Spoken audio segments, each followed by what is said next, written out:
The halls of Newark Liberty and McCarran International, perhaps a little robust with poker players whose bags are packed and their passports are in hand. As we shift from the U.S. portion of the program to the international one exclusively. Welcome once again inside the PokerGO studio at Aria Resort and Casino. Ali Najad joined by Maria Ho for another edition of the WSOP Preview Recap Show. And Maria, I know you hate this part. I know it's uncomfortable. I'm sure people at home don't want to hear it anymore either, but I have to ask for a Hobuck status report. Well, I'm nothing if not consistent, Ollie, with that. So, of course, another losing week for me, but hopefully that'll all change once I make my way down to Mexico. I feel as though your bankroll graph throughout the series and my TD Ameritrade account graph are similarly replete with red ink. It's just kind of one of those little step down. Oh, look, there's joy. No, not really. Well, there's some people who had plenty of black ink going around, and the last of the jewelry handed out to U.S. players looked like this. Event number 27 was your WSOP leaderboard champ, Ian Steinman, taking down 18,000 of the 100K that was issued and a $110 for the win. And then you had Nahrain Tamero, a lady, Event 31 champ in a big haul. Yeah, and that championship event drew the largest prize pool of the entire 31 event series, over $2 million. So you're nice saying score. she picked a good one. It's a nice right? All right. There was, of course, action happening overseas as well during the overlap. And there are some of the deep runs. I'm a little bit surprised, Maria, that we didn't see more big names making marks during the series. Yeah, somebody like Chewy, who came third in event number 31. A lot of players knew him back then. He's playing a little less poker now. So I'm sure that there's a lot of that big name pro that might not be playing so much of this series, but they might be willing to travel internationally for the back half. Yeah, Andrew Lichtenberger, a name we don't see too often these days. You know, as dog eat dog and every man and woman for themselves as poker tends to be, the reality is there is a tremendous amount of philanthropy that comes out of this community, and that was put on full display as GGPoker and the World Series teamed up to support COVID relief. $177,000 check. If you think that's a big one, take a look at the next one. $354,000. That coming courtesy of a WSOP Circuit Online event held on GG in May, and then subsequently the Caesars Cares event, which was a 1K with $111 in rake. Really good stuff. Yeah, I think sometimes people forget just how generous this community can be, and poker is obviously such a great way to fundraise. Yeah, and from generosity to all-out selfishness, here are the handful of players that grabbed the last bracelets available to the U.S.-based people this summer. Ian Steinman, $110,000 for a Poker Joker, too. Yeah, and he actually was the 2016 WSOP.com Online Player of the Year, along with taking down 4 WSOP circuit rings. So just add this one to that list. And let's not forget the $18,000 for taking down the leaderboard win. As you see the remainder of the players that joined him at that final table, I feel like Satoshi Tanaka is a name I've seen before. Some talent coming out of Japan. Now onward to event number 28, where William Head of Romaine picked up a $110 of his own. You say the screen name, Maria. No, you know that's not my department. Come on, just try it one time. Slow Wheel Ryan. All right, I regret asking you to try it. And that young man was head up. Or it was ace-3-5. Yeah, and this was some redemption for him as he finished runner-up to Michael Leck in event number 13. Couple of deep runs by some people we know. A 13th place finish by the one and only Norman Chad. Nobody says nice things about Norman. You know the rules. Also, that man has himself a circuit ring. A little bit more of that sort of breeding ground for eventual World Series champs. Moving on to event number 29. That was taken down by Nick Guagenti. Ian Steinman and Nick are going to be joining us a little bit later on the show. He picked up a whopping 305 in event 29. Yeah, amazing run. Really, really tough final table, this one, with Ari Engel in third, Ryan Tosick in fifth. But, you know, Guagenti, he's had 52 WSOP cashes. His best finish was a third place finish. So great win for him. He was happy his man didn't have a spade in that last pot there. The run out wasn't exactly favorable. And a look at the remainder of the players that joined him there. Ryan Tosick in fifth. And this was a moment where Shadowjacker almost got his foot caught in a bear trap, Maria. Yeah, you see the raise to 420K with the ace-king offsuit and shadow jacker with the king-10 of hearts. Normally, it's a good-looking hand, but you know, there's some ICM considerations here. He decides to go for it, goes all in, and of course, you know, ace-king is not going to fold there. I don't mind this rejam by Nick. I do feel like there are some ICM considerations that could get him in trouble here, but you know, BD could have been raising a pretty wide range just because he was second in chips at the point in time, but not when that 10 comes on the river. Binky. Jack would have worked as well, obviously.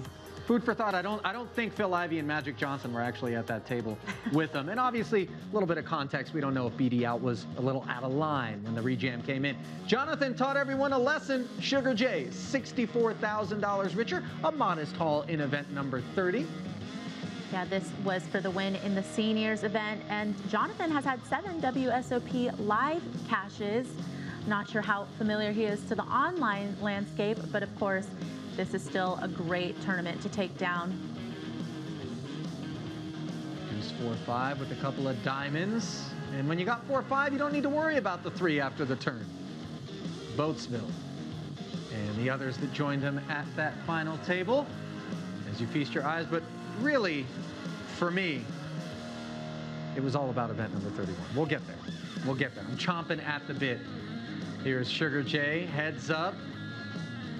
5-6 against Queen 9, and this wasn't a crazy hand, but it just kind of put on display a couple of noteworthy items. Yeah, Sugar J had raised before the flop, and the Queen 9 came along, and this is the type of flop where you would expect the pre-flop aggressor to continuation bet, but Sugar J does elect to check back the 9-3-3 flop, and now with top 2 pair, I guess, or 9s and 3s, we get the lead on the turn, 318,000.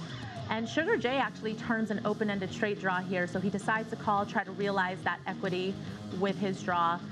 And the river comes the 4 of diamonds, bring the diamond flush, but you know, for Sugar J, he knows he can't win at showdown with 6 high, so when it's checked to him, he does decide to bet, but this is a pretty easy call for Musker. All right, I love this story. Nahrain, it only takes 1 or 2 rivers to Mero. $310,000, the biggest haul of all of the 31 U.S. events, had just $68.88 in career tournament earnings prior to this. Yeah, and at the time, you know, you see me doing live commentary there with Tuck. We didn't know who 2 Rivers was, and so I didn't realize it was a female that took this down. Super happy about that. This was the championship event, the wrap-up to the WSOP.com series here in America. Originally from El Cajon, California, studied at Cuyamaca College. I feel like she should wear the bracelet, walk into the class of the teacher she liked least, and just wave at him with that nice little jingle that jewelry would make. And there were the final results from that event. Lucky Chewy on the podium in 3rd. 31 total dishes on the picnic spread at the summer cookout, and there were obviously some that were worth a little more than the others. I'm looking at you, Nahrain. Pretty cool summer, though. I mean, given that these were unprecedented times, live poker really wasn't an opportunity to get so many people together logistically. There's a lack of flights and whatever. I'd say the boys pulled it off. Yeah, and I actually liked the fact that they just had 1 event per day, 1 bracelet event, and for me it was kind of more of a relaxing type of grind, even though I ended up losing a lot of money. It just felt like a good pace. Nothing feels better, though, than being the man who's at the top of that 100K World Series of Poker leaderboard, and that man, when the dust settled, was Ian Steinman. He took down event number 27, and 3,186 points was good for a Poker Joker 2 in more ways than one. And joining us right now from Carson City, Nevada is none other than Ian Steinman. And Ian, I'm looking back, you've been at this a minute, over $880,000 in career tournament earnings on the live scene, 4 World Series of Poker circuit rings. But what jumps out at me is a decade ago, you finished 2nd to Eric Baldwin at the series. How sweet it is to now come back and finally get the jewelry. Yeah, that was great. Well, that was only a couple years ago. The the heads-up match. It was 2017, I think. But I wasn't quite old enough to play 2010, same difference, okay, Ian? The point being how sweet it is. I mean, was it one of those deals where you were heartbroken when you missed out on the bracelet? I was a little upset, not right after the event, but in the days following it, because I did have a pretty big chip lead versus him and had him all in, and so I was close. I had the feeling of almost winning, but I didn't get it. So yeah, I was definitely a little bit upset by it, but that's just something that happened. So it did feel really, really good to get this one. Now, Ian, you were saying that you didn't want to make winning a bracelet a goal of yours because you can't really control the outcome sometimes because of the luck factor. So can you tell me how that's factored into your motivation, though? Because even if that's not something that you're going to put at the forefront, that's something that's always in the back of your mind. Yeah, I don't mean it like I didn't want the bracelet. I've always wanted it, but it's just a funny thing to have as a goal. You know, goals should be things that you can achieve, like with your skill sets. So I figured if I just worked hard, bracelet would probably come eventually. You know, if I keep playing all the events, keep working hard. But I didn't want it to be something like a chip on my shoulder, something like that. Like it used to be like that, and then I got heads up, lost, and couldn't really control much. And I was like, this is a kind of a dumb thing to have as a goal. You know, it's not something that's completely in my control. Ian, I don't want to be presumptuous, but looking at the background, it seems like you haven't taken a lot of the winnings and spent them on stuff at Home Goods or IKEA or anything like that. What are you planning on doing with the money, or what do you do in general with all of these spoils from the effort? Yeah, I'm in my guest room. Yeah, there's nothing around here, but I don't really have any plans. Just, I don't know, I'd probably buy a few little things for myself, but just keep playing, add it to the bankroll, keep grinding. Yeah, well, you said that you're going to add it to the bankroll and keep on grinding. So how do you think this month, maybe not necessarily just on the financial end of things, but how do you think this month has kind of changed your career as a poker player? It's a good question. Well, it's definitely an achievement. I mean, it's not quite the player of the year, you know, like, I don't know. I don't think I'm going to get the banner in the Rio, but it definitely feels really special to win that leaderboard, because I mean, I guess it means I did the best of the WSOP Nevada people. I didn't win the most money, but it's definitely a good feeling, a good achievement, and a good thing to have, you know, on my resume. It's the kind of thing, Ian, that a lot of poker players dream on having on their resume. And as you've kind of navigated that path and looking back, if you had to leave people with a couple of the biggest lessons you've learned along the way that have helped you get to where you are right now, what would those be?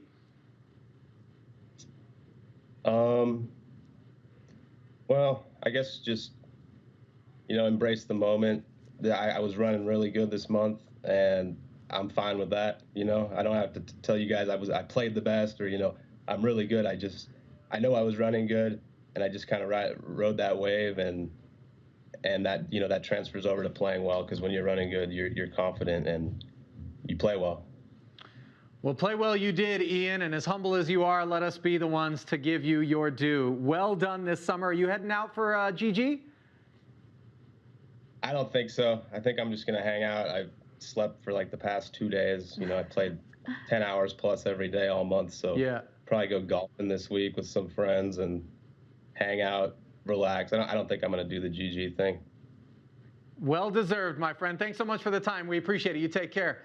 Ian STEINMAN, first time talking with him, but he's been out there lurking, etching his number. And you know what? A lot of people, Maria, have carved their teeth in the circuit events and then kind of shown up when the summertime happens. It feels like the fields are really good for somebody starting out there, right? Yeah, I've noticed that a lot of the bracelet winners have had a lot of great accolades in the circuit events, and I feel like that might have been a good preparation for them to play this online bracelet series. And as we mentioned, Ian STEINMAN had 4 World Series of Poker circuit rings to his name, 880,000 plus in career live tournament earnings, and started when he was 16, so driver's license and then, you know, your first online poker account. So there will be no more US-based bracelets awarded. That part of the program totally completed, but the good news, Maria, is that there is plenty of opportunities to join the following people in an effort to take down a GGPoker bracelet. And there are 7 of your most recent winners. Event 42 and 44 pop off the page. Yeah, Yuri Zagaleski, really accomplished online player, over $7 million in online earnings. And of course, Kristen Bicknell for her 3rd career WSOP bracelet. But look at the number for event number 41, the $400 Colossus, taken down by Rano Sutla, $595,000 richer. That's a reason to smile. And also beaming, of course, Yuri, who picked up $221,000. And looks like he cut his hair. When he had his hair long, you and I were playing a little drinking game. I know, and that cost me a lot of shots. I mean, to be fair, I enjoyed them, but, you know. Oh, your liver can fix itself. Lev Gottlieb in event number 43, splashing around in the 10K short deck for the Stars and Stripes, $276K richer. You gonna play any short deck?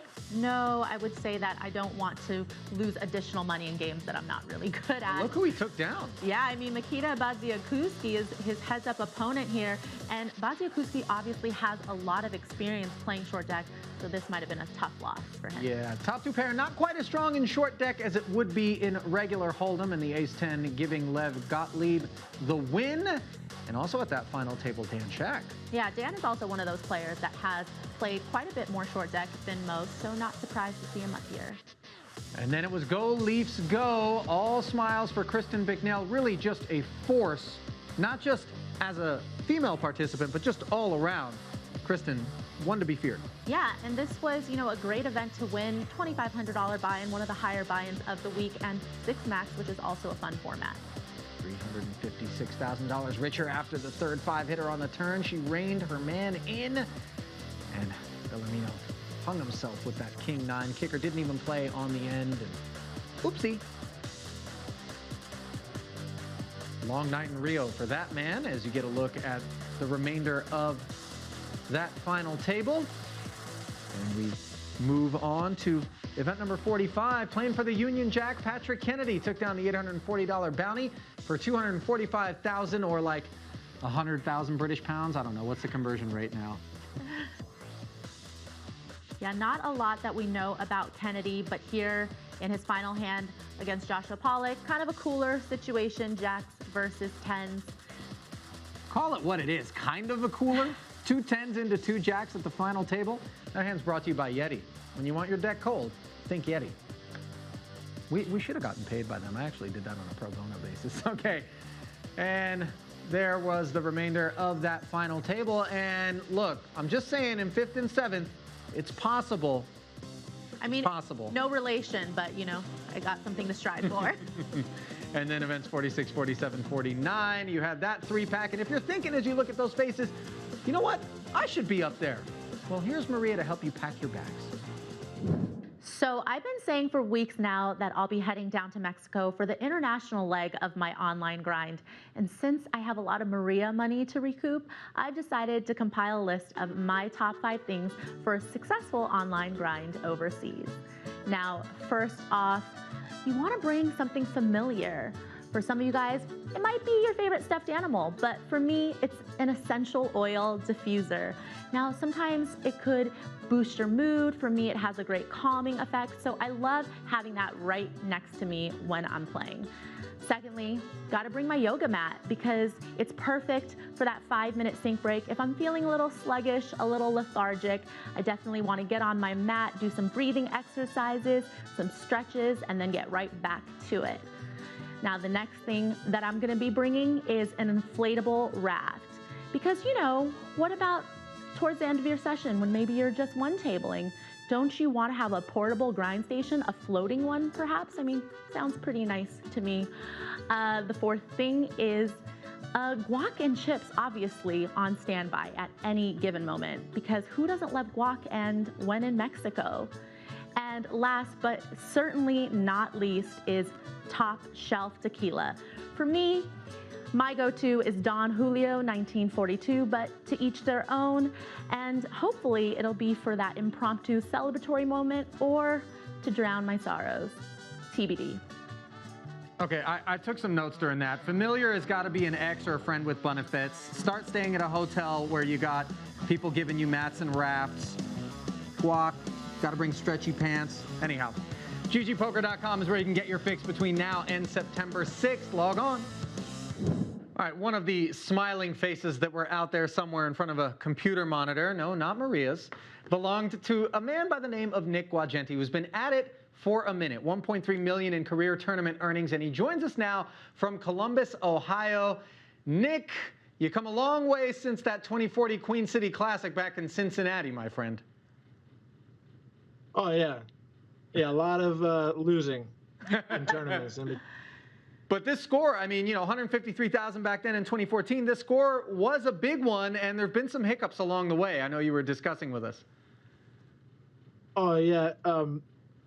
I mean, since then, I really haven't focused a ton on tournaments. I play a lot of cash. I play a lot of mixed game cash. So that's what I'm talking about. That's the bulk of my income, you would say. But yeah, this was huge. I never thought I was going to win a bracelet and no limit hold'em, even though I went out there and played, you know, almost strictly no limit hold'em bracelet events. So yeah, it's pretty incredible to have happen. Well, you've actually had live results dating back to 2006. So tell us a little bit about how you got your start in poker. I mean, like most, I was 18, 19 when Moneymaker happened. So it's a big influence on me. I started watching, reading, found a charity game, I guess you could call it, in Columbus. Played there for, you know, 4 or 5 years. It was all 10, 20 limit hold'em. A lot of guys out of there have actually made it, you know, in the poker world, which is kind of funny. Adam Friedman and Joey Cowden, we all grew up playing that little 10, 20 game. We've all kind of taken a very similar path in that we all play, you know, mostly mixed games now. Yeah, I wouldn't say that that game was on the up and up, which actually taught me a lot in the long run.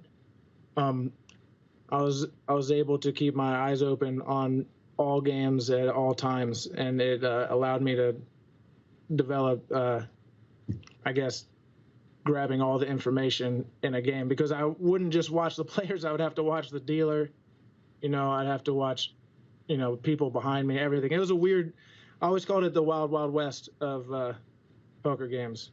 Yeah, I've definitely been in a few of those myself. As soon as I heard you say the words mixed games, though, and I think I speak for both Maria and I, who love playing mixed cash, my ears perked up. Talk to me a little bit about what drew you into mixed games and why you chose to play tournaments during the summertime. You know, playing no limit hold'em, which, as you mentioned, isn't necessarily your best game. You didn't think you'd win a bracelet, as opposed to just keeping on the cash grind. Okay, so most summers, so I've been doing the World Series for 15 years plus, I guess. Most summers I spent, you know, playing 75, 150, 08 at the Rio. And probably about 4 or 5 years ago, I'm watching Adam play, who's very, very good at mixed games. And I asked him to help teach me some of the draw games. And I sat behind him and I learned them.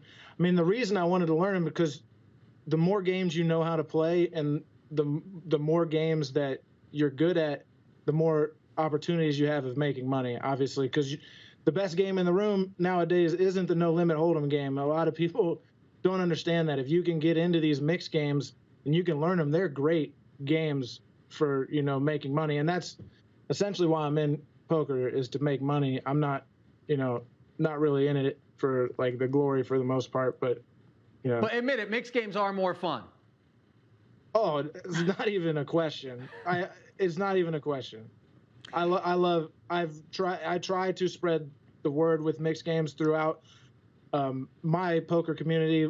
We've actually built little horse games and draw games and OE games that go on here in town. Limit, I think, is the best form of cash games. A lot of people they complain, you get run down, but for everyone involved, limit games, I think, are best for cash because the worst players won't get torched in limit games, so the game will survive for longer, I think, That's a and good people point. will be able to replenish. Yep. Yeah, I mean, I know that I've gotten bluffed for a single bet on the river and limit hold'em before. I said I'm sorry. I know how that goes. I mean, you keep mentioning. Well, congratulations, Alex. That's a Way to get away with right one. there. Well, you keep mentioning this community of players. You have really successful friends that have won bracelets at the WSOP. So do you feel like that was a little bit of an extra motivating factor for you as well to finally get the monkey off your back? Yeah, I'm not gonna deny that. I got a small group of card players that we all been together for over a decade, and every one of them have a bracelet, and it's good to get mine, even though a couple of them say it doesn't count because it was online, but I'm counting it. Don't matter what they say. Listen, this is going to be the most important question I ask you during this interview. You don't bring up Columbus, Ohio, without there being a conversation about the Ohio State Buckeyes. And I understand most of the friends and family are Buckeye fans. You're a Michigan fan. If I told you you could turn in your bracelet in exchange for like a 3-year run of Wolverine wins over the Buckeyes, would you do it? Nah, not even close. Listen, as a card player, I'm used to losing. Losing doesn't bother me. Losing doesn't bother me at all. You're going to lose a lot in cards. You got to get used to it. So yeah, this run with Michigan, Ohio State is rough, but it took too long to get this bracelet. Well, listen, you paid your dues, obviously, and hopefully there's not too many L's on the horizon. Enjoy this W, and thanks so much for joining us. We appreciate it, Nick. What an awesome thing to say. I thought for sure he was going to be like, oh, yeah, turn it in, man. I need the Wolverines to win one. Yeah, you don't understand. That's a blood feud, that college football rivalry. Yeah, but then what is he going to say to all of his friends that have bracelets, though? I guess you got a point. He'll be like, I turned mine in for some football wins. He'll be like, you dork. All right, let us get a look back now that we've drawn the curtain on the World Series. And just some of the highlights, some of the stats here. Look at that, $26.8 million in total prize pools with that over $2 million, the biggest of them. 2,500 runners plus, 44,000 runners in total. Average first place, 151,000. You know you're a part of those stats, Maria. Yeah, I didn't come close to sniffing the money, but I sure contributed to it. And from stats of the summer to some tweets, it's time now to look at some of the finest that social media and poker had to offer us. The first comes from Ian STEINMAN's brother, Justin, who captured the moment. This is actually a video, but there's the screen grab. A dark and lonely victory. He might look a little subdued there, but trust me, when the cards ran out, Ian was extremely celebratory. Film noir sans caption. And then Nick Wagenti, careful what you wish for. Loans. Yeah, I hope that you already cashed that check, Nick, because there will be a line out the door at your local bank. I'm taking the over on 51 replies at this point. And then moving forward to a heartwarming one of the original pioneer women in poker, Jennifer Harmon, giving nothing but love to Kristen Bicknell. And Kristen showing some humble love back. Yeah, Jennifer Harmon is a player that we all looked up to getting into the game, so it's always nice to hear from her. And how nice of Phil Hellmuth to invite all his friends on his private... Oh, no, wait a minute. That's not a Gulf Stream, and that look on his face probably has more to do with the fact that he's been without his wife for about a month and is now heading to Cabo along with you to play some GG events. He's not a happy camper. No, and I mean, I'm not taking a PJ to Cabo, but Phil, if you are, hit me up. Holler at your girl. All right, even saltier than the peanuts in 8C that Phil is likely enjoying in that shot is our very own Norman Chad, and he brings us the final tally from the summer. Many of my fellow broadcasters with limited success in the U.S. portion of the World Series of Poker are either headed out of town or simply done. Jamie Kerstetter has fled to Toronto. In July, she had 6 min cashes and a 37th place finish. Considering she fired or refired a WSOP event every 15 minutes of every day, she wound up a loser. Jeff Platt, he had 4 cashes, including a final table, but he fired at 24 events. Loser. He'll spend the rest of his World Series announcing GGP poker action while drinking cheap wine out of a brown paper bag. Nick Schulman, the crown prince himself, 2 min cashes. Loser. The rest of the summer, he'll be playing chess, pool, and rummy cube.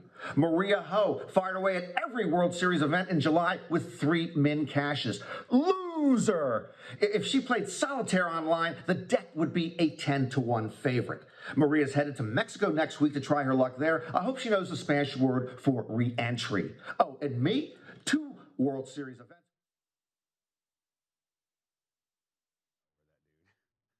With a prize pool of almost $9 million, we are making not 1, but 2 millionaires today. This is the World Series of Poker, and it is final table coverage of the Millionaire Maker. Welcome inside the PokerGO studio. Jeff Platt alongside WSOP Bracelet winner and main event runner-up David Williams. And David, allow me to be cliche, but you've got to play the cards you're dealt, right? And with the Colossus last week, the Millionaire Maker this week, it feels like we're here at the World Series of Poker.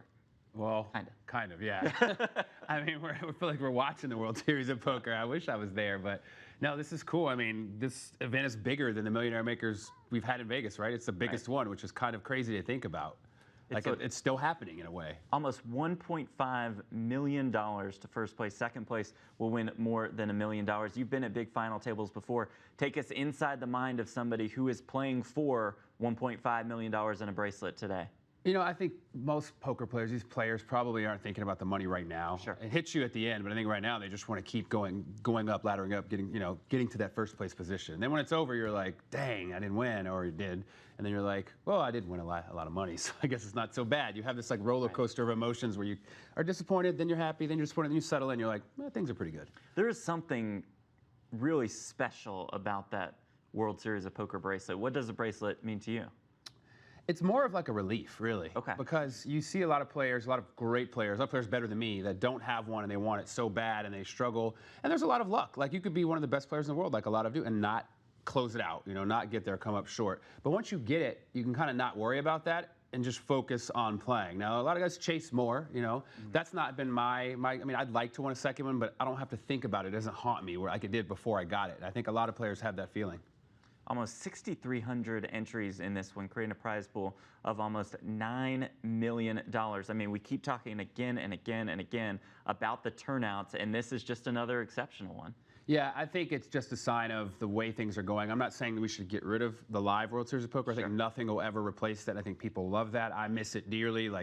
This summer is not the same, but I think the success of this event is showing that there is huge demand for it. I think it's something that we're going to always see from here on out. I think we're going to have a series. I don't know any inside info. I'm just guessing, because why wouldn't you? If you have this product and people want it and love it, why not keep offering it? Let's break it down. It is the Millionaire Maker on GGPoker. Plenty of day one flights, creating that massive field of almost 6,300 entries. And David, you said it earlier, the largest prize pool for an online World Series of Poker bracelet event. The first place prize, yeah, you guessed it, the biggest first place prize in WSOP Online Event history, almost $1.5 million.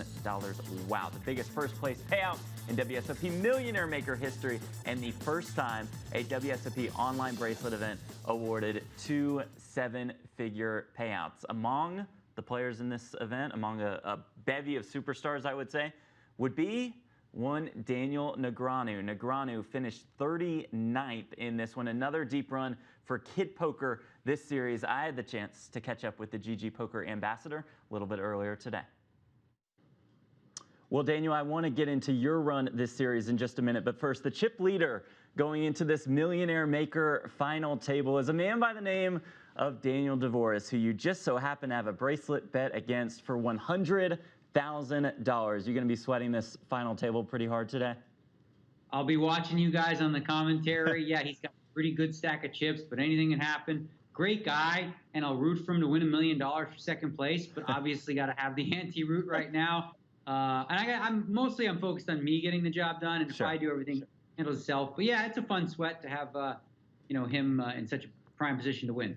You like his avatar, right? Now, for those of you who haven't seen it, Dvoress' avatar is of Daniel. Yep, trying to punch the computer, maybe break it in half. You like it? Yeah, he took an avatar from the time when I had a little disconnect issue and I lost my marbles, as they say. And so I thought I was playing with him deep in that event because I came 39th in Millie Maker. He was at my table, so it was pretty funny seeing the avatar of myself losing it. I laughed. I thought it was funny. Yeah, he said you would take that in stride. All right, so you said it. You finished 39th in this event. That is 7 top 40 finishes for you this series, but no final tables yet. So how would you sum up how this summer has gone so far? So it's, 1,000+ player fields, and I continue to get down there, down to, 40 players or so often. And then at that point, you really have to just run good. And so far, it's been really strange how often, like, really queens has been my nemesis. I've been getting queens against 6s or 8s or 9s or something like that, and I've been, losing those key flips down at the end. But the fact that I keep getting myself in position lets me know that I'm on the right track. And if I continue to play that way, it's the best. Nothing you can really do at that point is just focus on, playing your best game. It was queens against 8s that ended your Millionaire Maker run in pretty brutal fashion. So on the docket today is the 10K Heads Up Championship, 128 players and a list of absolute superstars. I mean, this feels pretty prestigious, does it not? It really does. I always like a tournament that has like the set lineup well before, so people can kind of have a look at it. And then, of course, I don't know how the bracket will work in terms of whether we'll see, who your next opponent is. But I see Phil Hellmuth in there, and I'm like, oh, that would be fun. Bring on Phil. That would be fun. And maybe we'll put the webcams on and go at each other. That sounds very good to us. We will have the final 4 of the 10K Heads Up Championship next Saturday right here on GGPoker.tv. Now, you're in day 2 of the No Limit Hold'em Asia Championship tomorrow. You are streaming a lot of your day 1 action and a lot of your other World Series of Poker action. What is it about streaming that you enjoy? I really love streaming, actually. I got all the chat coming in. You have a lot of like fun questions from the people. It's like, they're with you along with the ride. And it's amazing how long they stay. I don't know that I've ever watched like a 6-hour stream, but while I'm doing it, people are engaged and seem to be having fun, and keeps me, in energy and, because if you're just playing one table, you might be starting to look out at the ocean. It's beautiful and not paying attention. But when I've got sort of a rail, it helps me focus even better. What has that Mexico grind been like for you and Amanda? It's been awesome, frankly. Like, I've been playing some of the Asia-specific tournaments that have very early start times. Like, for example, Sunday is a 6 a.m. start local. So I've been waking up early, doing the gym at 7 a.m. Till 8 a.m. or whatever, and she loves it. We're sitting on the beach. Yesterday was her birthday. We had some, local Spanish vegan birthday cake, which was fantastic. And we've been loving it. It's a little vacation, from not a vacation from our vacation, which is our life in Las Vegas. But it's pretty cool to have sports, to have, poker, and to have a beach right here, right outside my living room. We certainly wish Amanda a happy birthday. Now, to use a Dutch Boyd quote, GG seems to have taken over the poker world these last couple years. David Williams and I have been just enthralled with the software. What kind of experience do you think GG is bringing to players across the world? Well, I think really GG brings back the fun, right? I played yesterday in between streams. I was playing this all in her fold version with a bingo card, and everyone was like, "Oh my God, hit that bingo!" It's obviously just a lucky, crazy game. But in addition to that, like, we just released the snap cam, so now not only can you like use my face as an emoji and go ha ha ha, or running hot, or whatever the case may be, see a lot of people using. Now you can create your own 15-second Snapchat within the client. And you beat a guy and you'd be like, eat some of that. You can say whatever you like, 15 seconds. So the freedom to express yourself, to be who you are, is very in line with the brand of GG Poker. And I'm obviously happy to be associated with that because I believe in authenticity. Unlimited potential with that snap cam. All right, Daniel, thanks for the time. Good luck this weekend, okay? All right, we'll be joining in 20 minutes. Ready to go. Let's do it. Negreanu is in action right now in that 10K Heads Up against Fedor Cruz. Fedor Holtz is also in the competition. David, we just heard from Daniel about this specific event, and it's just another event that he's run deep in. Do you believe in quote-unquote momentum in poker? Because he's had 7 really deep runs in these massive fields. I mean, I do, but not in the way you think. I think it's more of just when things are going well, your confidence is a little higher and you play better. Like, it's easy to kind of, when things are going bad, to get in your head and then start overthinking it and it spiral out of control and you kind of start self-fulfilling those prophecies and going worse. For Daniel's case, the more he does better, he gets like energy from that. And then it's also good, like he said, having that online rail. He thrives when people watch him. If you notice, like at the World Series, there's usually a crowd of people around the real rail when he's there playing, and he's talking to people, getting up, coming back, and he's thriving, chips are growing. And I think it's kind of the same thing as giving him that virtual rail, allowing him to talk to people and sort of emulate that experience being at the Rio. Negreanu, of course, one of the biggest stars in the game. He's been on top for a very long time, and while he might not be on top of the all-time money list, he still is on top of the Canada all-time money list. Oh, Canada, indeed. Daniel Negreanu has He's made more than $42 million in live tournament earnings. He's listed amongst some sickos. There's Tim Adams, there's Sam Greenwood, there's the WSOP main event champion, and there is Daniel Dvoress with more than $15.6 million in live tournament earnings. That includes about nothing from the WSOP because Dvoress uses the summer as his time off. So he doesn't come to Vegas at all. How's that for a strategy? Play poker year-round and then just kind of forget the summer in Vegas. To get to 15 million in winnings and not even come to the WSOP in Vegas is impressive. I can't even speak on that, but I guess it looks like he plays a lot of the big high rollers in Asia and all over Europe. So you know, that's a good strategy to have if you can beat those fields. I know I don't play them. Speaking of Daniel Dvoress, he is on top of the leaderboard for this event, the $1,500 Millionaire Maker. Dvoress enters this one with more than 30 bigs. As we take a look at what they are playing for, almost 1.5 million up top. Second place, $1,072,000. All 9 players guaranteed $107,671. David, we're in for some absurd pay jumps today.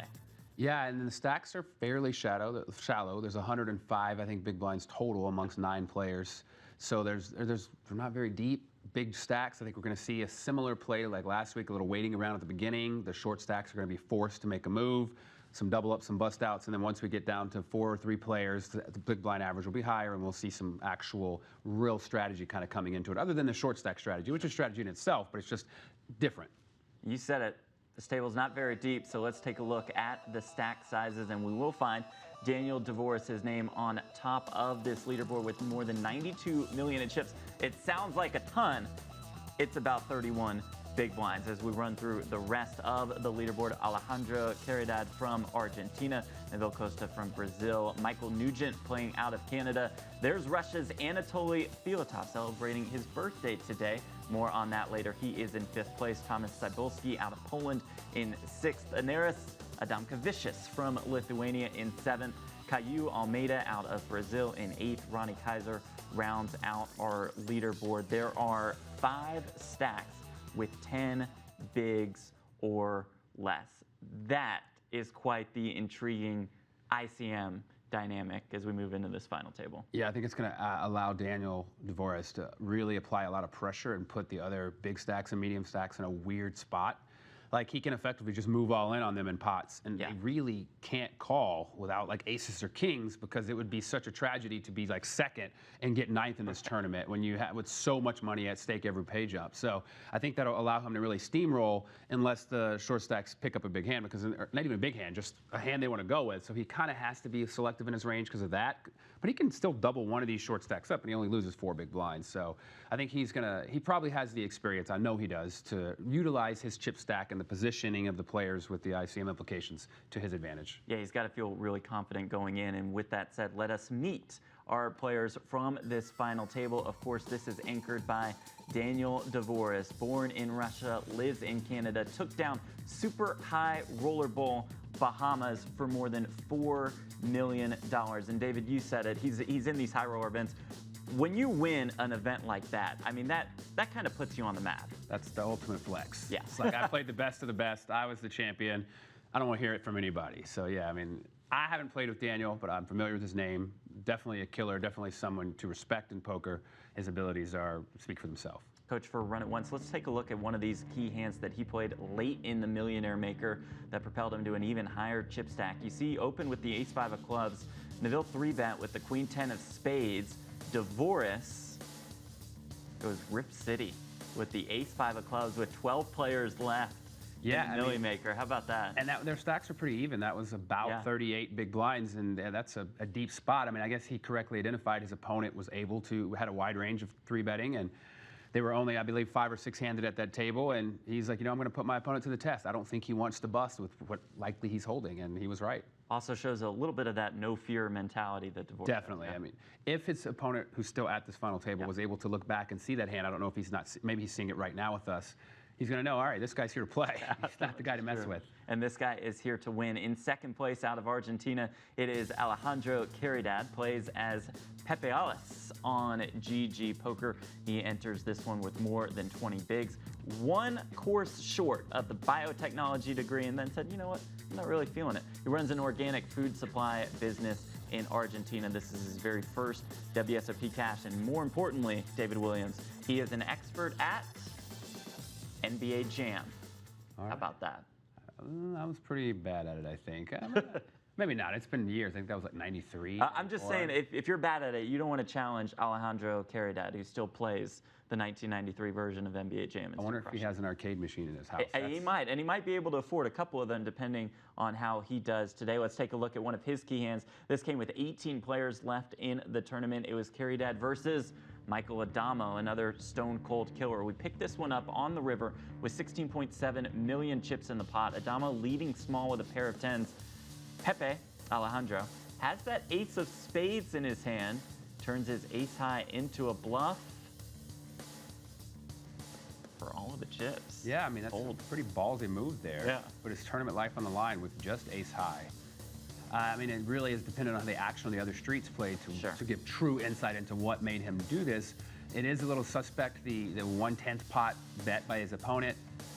You know, again, this is another player that shows he's not afraid to put it all on the line. Yeah. So I think the chip leader and the second place stack are both, you know, ones to keep an eye on.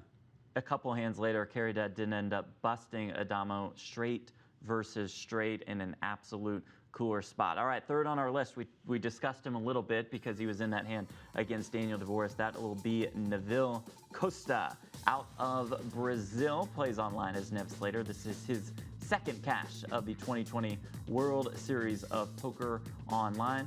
He has a pug named Rubino, and he has some chips, and I would assume, David, that he's kind of in that stack size, just sit back and wait, and let's see a bunch of eliminations take place. Yeah, I mean, he's got 14, so he's kind of just like in that middle pack, so he doesn't really want to bust before any of these single-digit stacks. So I think, and he doesn't have the leeway, like the bigger stacks, to kind of apply pressure. I think we're going to see him really sitting back until he's kind of forced to make a move. This is certainly an intriguing hand with 18 players left. Costa was in the big blind with the king-3 off. It folded to Aneris Adomkevicius in the small blind, who had eights, raised it up. Nev Slater defended the big. You see the run out. It went check, check on the flop, check, check on the turn. Aneris fired the river, turned his eights into a bluff. Nev looked him up with the 3 of clubs. Yeah, I think the eights bet a little too small there. It was just too easy of a call, knowing that, you know, if your opponent doesn't have a club, they're kind of forced to make that move. If you're going to make that bluff, you've got to really apply pressure and make it painful for your opponent to call. In fourth place going into this final table, he calls himself Mr. Fabulous on GG Poker, and Mr. Fabulous is Michael Nugent out of Canada. Look at the shades. So that guy is definitely Mr. Fabulous. This is his second career World Series of Poker cash. He's an avid golfer, an avid traveler as well in normal times, and with the same stack size, you kind of expect the same train of thought from him going into this final table. Yeah, absolutely. I think a lot of these guys are going to be handcuffed, the ones in the middle. So he's in the same spot as the, 14 and 12, not much difference. And with 20 players left, we found Nugent in the hijack with about 16 big blinds with the pocket tens. Ike Haxton had the ace king and 6 big blinds. You know the story here. They get the chips in, a classic flip. Spoiler alert, David, the tens are going to hold up here. Well, I mean, theoretically they could lose, and he still makes it. He's not all in. He has chips up. This could be an ace or a king, but I'm gonna wager it's probably not. 2 pips, that's a 4 or 5. 2 pips is not good if you need an ace or a king on the river. Still loving that squeeze feature that GG has to offer. So that probably gives him some confidence that he was able to bust Isaac Haxton. All right, next it's the birthday boy out of Russia, plays as Mr. Deer on GG Poker. That would be Anatoly Filatov with more than 22 million in chips and more than $5 million in career tournament earnings. Top 10 on Russia's all-time money list. Number 1 being Igor Kurganov. So we wish Anatoly a happy birthday, and how about that? On his birthday, could celebrate by winning a World Series of Poker bracelet. Happens to a lot of players. I feel like I see in the summer on their birthday a bracelet. So I almost got one on my birthday. I think I got second. Ooh. 1 year, yeah. That year or no? No. That was in May. Okay. No, 2 years later. Okay, sounds good. So happy birthday to Anatoly. Let's take a look at one of the key hands that he played. This was Alejandro Caridad opening up with kings. Anatoly gets the chips in with the ace-king, needing an ace. Yeah. I'll take the ace-king. You want the kings? No, you'd have to give me pretty strong odds for that.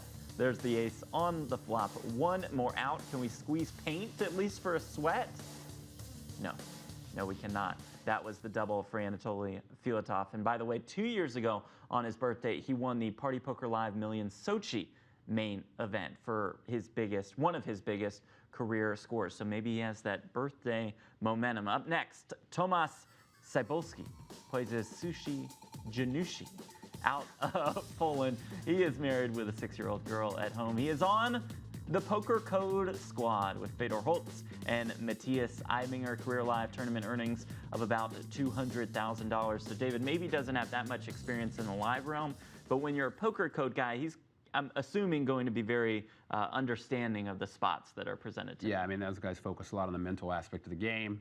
It's easy to get in your head when you're this short at this final table. I think he's just going to be calm and be patient and see what happens. It's another hand that involves Alejandro Caridad, who opened with the king-jack with 12 players left. Cybulski in the small blind just called with the 9-10 of diamonds with just 5 bigs behind. You see that he flopped a pair and a flush draw. You see Alejandro wave goodbye to him.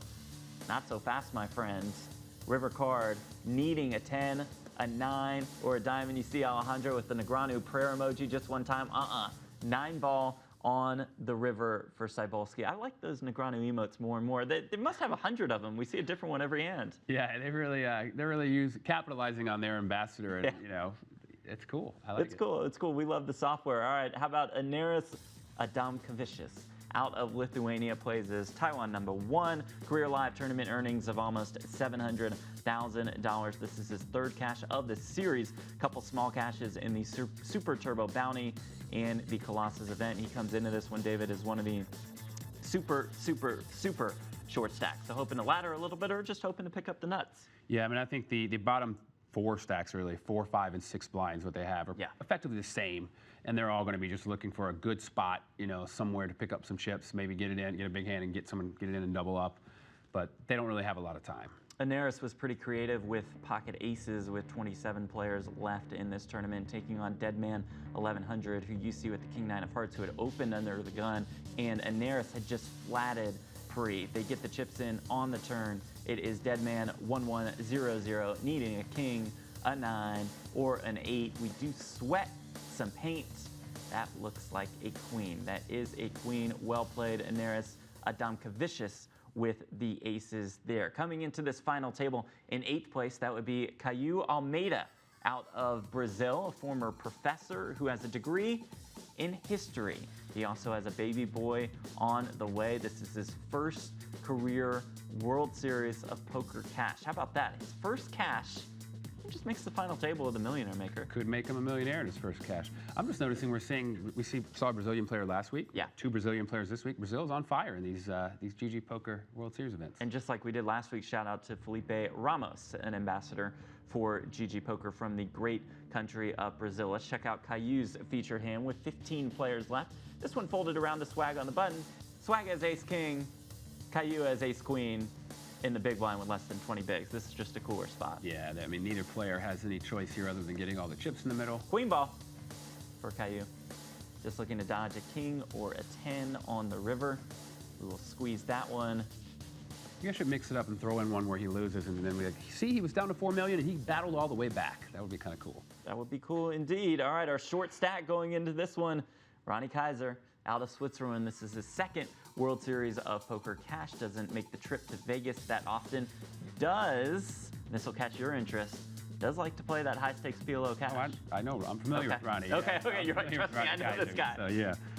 Has some tournament experience as well. Won an EPT Talon main event back in 2011. So do you look at this guy as one of the stone cold killers in the high stakes cash world? He is. He is. Yeah. He's a legend if you follow any of the high stakes PLO cash. But the problem is he's only got 4 big blinds and he's playing hold'em. So you know there's not a lot of options. I think he's just going to have to hope things go his way to get started. He hoped things went his way with 17 players left in the tournament when it folded around to him on the button when he picked up the 8-6 of the spades and just went ahead and ripped it in. The blinds were pretty short, so the shove was for an effective 13 bigs or so. See, Brookso looks him up with the king, queen of diamonds. 8-ball on the flop for Mr. Kaiser out of Switzerland. 5 on the turn, just a guess that 8-6 is going to hold up. No paint, doesn't even have to sweat that river. And there was a crucial spot for Ronnie Kaiser, busting Brookso out of Brazil in 17th place. So we have a couple more minutes left until the final table of the $1,500 World Series of Poker Millionaire Maker event. And David, I feel like we had this same conversation last week about the dynamic. We've had it throughout this preview show.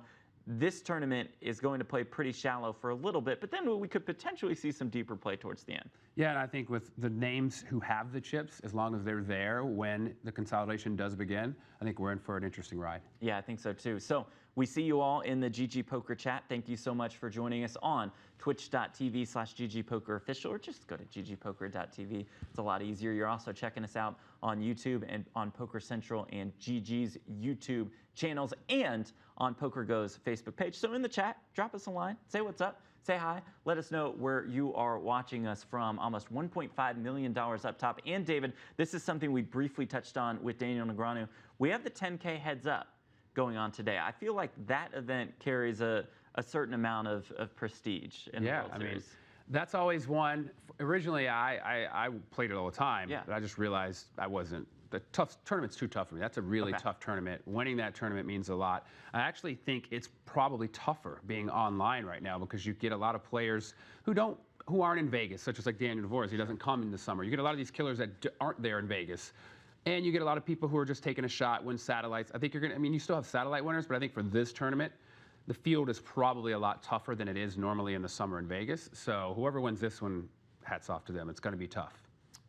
Daniel Negreanu in the mix against Fedor Cruz in that one. Does it surprise you that Dan Bilzerian has been eliminated from the 10K heads up already? I mean, Dan can play. Dan can actually play a little bit. He gets a lot of heads up poker. He plays a lot of, his opponents he plays heads up aren't usually the strongest of poker players, so it's a little different field for him. So I think he's a bit outmatched in his field, but he does have heads up poker experience, and that's the thing I think most people lack. And what prevents them from doing well is just not having the experience. You know, playing heads up is how you get better. And he plays a lot of heads up poker, but I'm not surprised he's eliminated early because, like I say, this field is pretty tough. And I would wager most of the field has a lot more high stakes heads up poker. Well, I guess not high stakes. His stakes are higher, but I mean against high level competition than he does. Bilzerian is bold, went for a big bluff against Mike Leah early. You have to respect him for his aggressive play, for his bold nature. Let's take another look at the leaderboard going into this final table of the Millionaire Maker. Daniel Dvoress on top with more than 92 million in chips. And David, I want to revert back to a point that you made earlier. He not only brings in a wealth of experience, but he brings in a lot of the chips. So you expect him to see him effectively run this table over? I believe he will find. I mean, he'll pick the spots correctly. Obviously, he's not going to get it in with any two, but he's going to know when to apply pressure and what spots the opponents are in and how to manipulate that into his advantage. Although he's also, I saw, playing the 10K heads up right now, so he could be a little distracted because he could be focusing on that. Although playing two tables at once nowadays, people play 4 or 5 these days, so I don't think that's going to be a problem for him, but the stakes are high in both. I think he'll be okay. Let's get to know Daniel Dvoress. Hey everyone, I'm Daniel Dvoress. I'm from Toronto, Canada. I've been playing poker for about 15 years now. For the last 5 or so, I've been a regular in high roller tournaments. Outside of poker, I'm an avid outdoorsman. I enjoy too many activities to list, but physically grueling hikes, backcountry canoe trips, and fishing in remote areas would be at the top of that list. This has obviously been a summer full of unfortunate and challenging circumstances, but there have been some positives that have come out of it as well. For the last 3 weeks, I've been fortunate enough to spend some time with friends in beautiful Alberta, and I've got to spend more time with friends and my girlfriend who have regular jobs. So that has been good. And of course, I've also had the opportunity to play the WSOP Online I don't normally attend the World Series, so this has been an incredible opportunity. I did get tricked by the scheduling a little bit, and only upon making the final table of the Millionaire Maker last Sunday, I realized that I would have to miss my friend's wedding to play out the final table. So Brendan and Marina, I wish you a lot of love and happiness on your wedding day, and I hope to make it all worth it. And it should be a very exciting and fun final table that I'm looking forward to. All right, we appreciate Daniel Dvoress sending in that video. So it sounds like he missed out on a wedding day, but hey, he can afford a pretty nice wedding gift with $1.5 million. Yeah, I mean, if you're getting married, I think you understand the situation. But he just seems like a really nice guy. Like, I've never interacted with him, but watching that video, I'm like, man, I like this guy. I'd like to, hang out with this guy. He's a good guy, it sounds like. You can tell he's got good energy. Yeah, good friends with Tim Adams. And yeah, they're just two guys that are very well respected in the poker world. It's probably a little bit tough for Dvoress because he's not results oriented at all, right? But with that said, you can tell that a bracelet really means something to him. Yeah, I mean, like I say, even though people who aren't that results oriented, getting a bracelet's pretty cool. Puts you on a list that's, pretty kind of exclusive. So yeah, I would say so. All right, just seconds away from the start of the final table of the 2020 World Series of Poker Millionaire Maker. Let us see that final table seating draw. There it is. You see Dvoress's avatar with Negreanu almost smashing his computer. So we mentioned this last week. We did have the seating draw to start play, I guess, but they probably already did that. So we're just here. We're just picking up the action. And speaking of action, Aneris has aces right off the bat. yeah, and Aneris is what? He's our 7th place stack. Yeah. And you mentioned it, if you don't have any bigs, kind of just either got to wait for eliminations or wait for the nuts. He's found the nuts here. Yeah, I mean, he's clearly going to ship it here. You have no choice. He's got 4 big blinds, 5 big blinds. Not much you can do here. The question is, will he get looked up by one of the stacks with, like, the king jack? I don't think so. The chips are just too valuable at this stage. Yeah. Here comes the rip from Aneris. No timing tells here. You're going to try to create the illusion you have a decision to make. We did see him slow play the aces earlier. Probably not a spot where you want to slow play here, as he does rip the chips in. I mean, there could be an argument. I don't know if it's a good one to just limp and see if, like, force the big blind to see a flop. Because then if the big blind does connect, they're almost forced to call you no matter what. But it is quite risky. Tomas dealing with an internet issue. That's just the ultimate nightmare, right? Is you make a final table and you can't get your internet figured out. Well, the problem is kind of a nightmare for everyone because he has 6 big blinds, but, like, let's say he's actually disconnected and it continues, then they're just not going to want to do anything until it blinds them out. So everybody's just going to sit here, but there's shorter stacks that are forced to move. So it creates an even weirder dynamic. Mm-hmm. So he works on his reconnection. You see the table layout. You see that Daniel Dvoress is to his left. Hopefully Tomas has that figured out. Michael Nugent, you said it, in the small blind with the king jack, but to your point, chip's a little bit too valuable here. Yeah, I mean, maybe if he was one of the close to 100 million stack or 50 million, he might consider it. I don't think so, because you got to know for him to chip it there. His range is fairly tight. I mean, it's not going to be a piece of garbage. Oh, we've got queens and ace queen here. Maybe. Queens for one of our short stacks, Caillou. And unfortunately for the ace queen, as we see, a couple aces are dead here, and he's up against ace queen with 1 ace in the deck.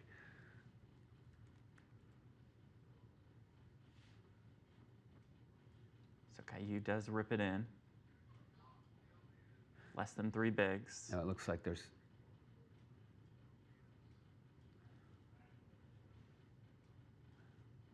Now I notice it says the next level is in 60 hands. Do they double the number of hands? Oh, usually it's 30, or is that just maybe a graphical error? Because it was 30 hands last week. It was 30 hands last week. Maybe because the tournament is larger? Yeah, it's a bigger buy-in for the Millionaire Maker also. Maybe they get a little bit of structure at the final table. So here it is. Nugent with the ace-queen on the button. Caillou fires out that running hot emoji. Nugent effectively shoves.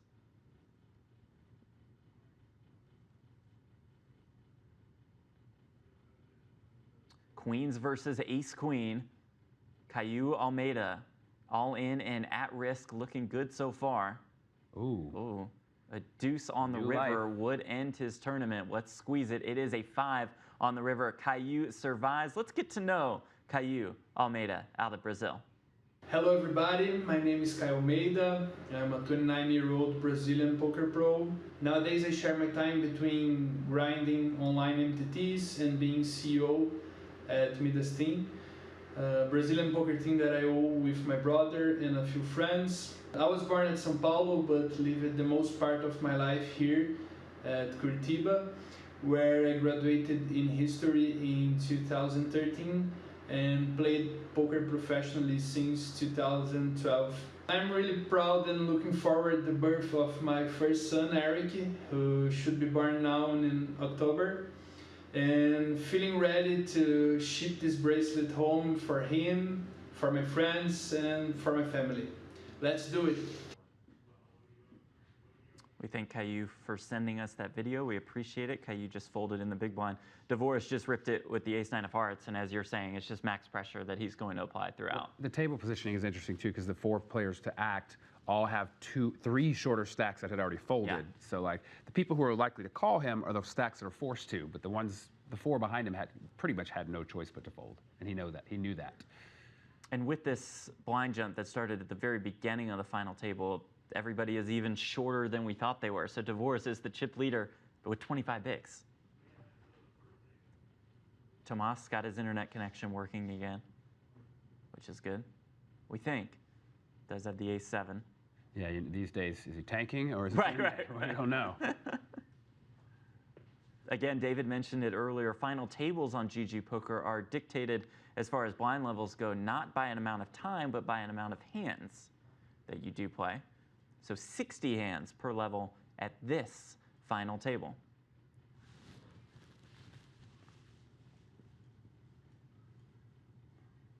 Alejandro on the button with the ace-9 of hearts against 2 short stacks. Yeah, I think this Looks is pretty good. Pretty standard. He's going to force them to a decision for their tournament life.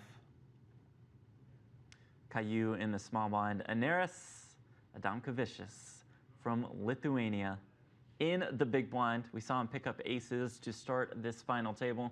He lays down that big blind. Aneris has a special message for his competitors today. Hi, I'm Aneris, and this song is for my opponents. I'm the best there is. I will shatter you with my bliss.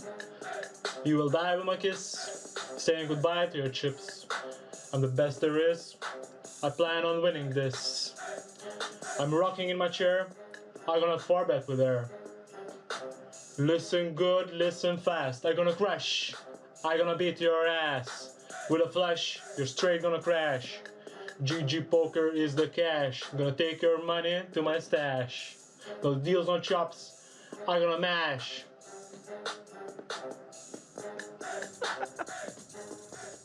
No deals or chops, he will mash. Let's go. I like it. I like the dirty hotel room in the back. Yeah, this is great. That was great. That was great. Oh, that was fantastic. Thank you so much, Aneris, for sending that in. Meanwhile, Anatoly rips it with 5 bigs under the gun with pocket 4s. He's got a new Folds fan the in me. king, jack of hearts. Yeah, middle position, can't really. You got too many people behind you. This next pay jump is worth about $42,000.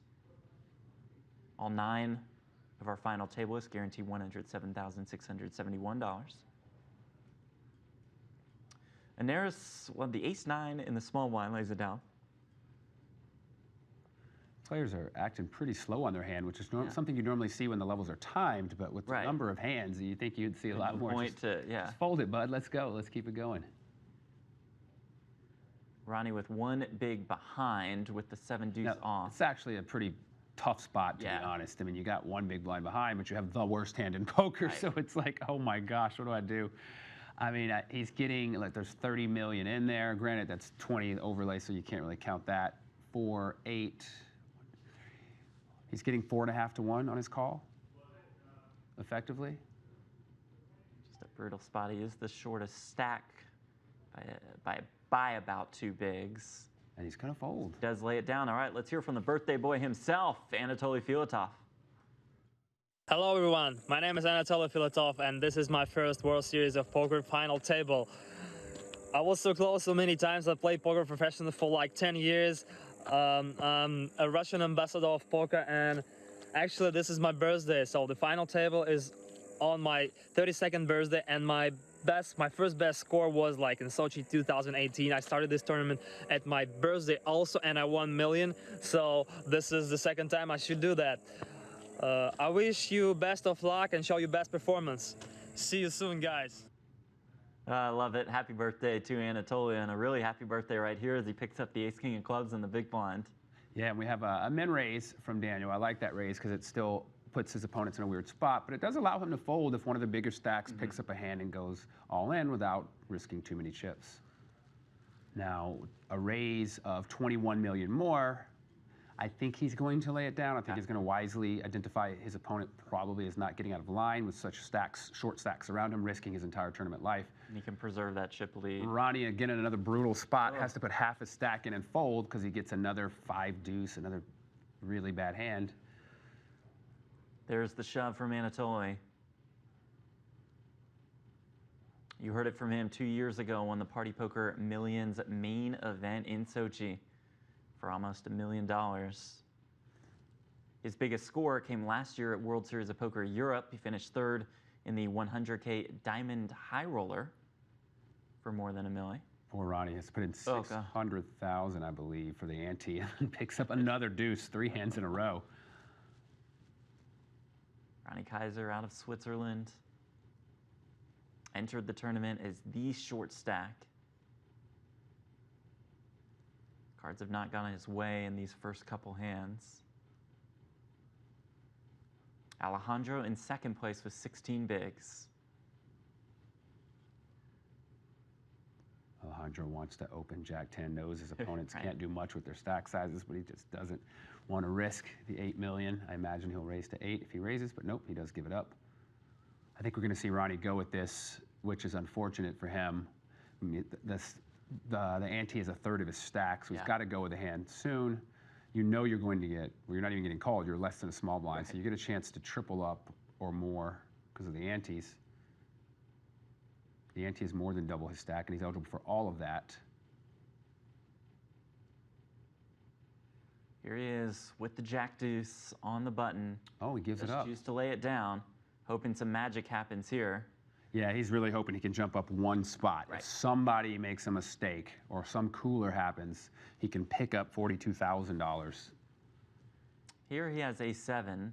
Neville with the King, Queen of Hearts, but just with 9 bigs in the early position, knowing that that super short stack is there. It's a really interesting dynamic he's created here because they all want to wait him out because it's worth so much. So, I mean, I think you could even theoretically see someone fold kings in that spot because it's like if you take a bad beat, granted, it's hard to get called, but you just throw away money. I doubt you see something that extreme, but it was in the realm of possibilities because you have a guy here with two antes for his stack. With a $42,000 pay jump from 9th to 8th. Now the question is, I imagine with an ace, he's going to rip it. But the thing is, you're always eligible for 9 times your stack if you have an ante left. Sure. So he does choose to go ahead and go with it. An ace is too strong. And here we go, all in and at risk with the A7 against he wins the 10 deuce. He goes up to almost 8 million. You know who the rest of the players at the final table are rooting for. They're rooting for a 10 or a deuce on the river. We'll squeeze it. Nope. It's a 5. Now he's back to 8 million. Yeah. He was down to 1.8. Back to 2 bigs. He was patient. It was rewarded. Could this be the ultimate comeback story for Ronnie Kaiser out of Switzerland? High stakes PLO cash game player. 1 double up and he shoots up to 6th place. Yeah. This is wild how this is playing out with almost $1.5 million up top. Yeah, these guys are really handcuffed by the stack sizes. It's very difficult to play. You see the payouts on the left-hand side of your screen. Bottom left-hand corner is what we have coming up for you on Saturdays throughout the next couple of weeks. I predict if it folds to Daniel, he can actually just go all in and put Michael Nugent in quite the spot, even though he does have 9 deuce. And just scoop up 9.6 million.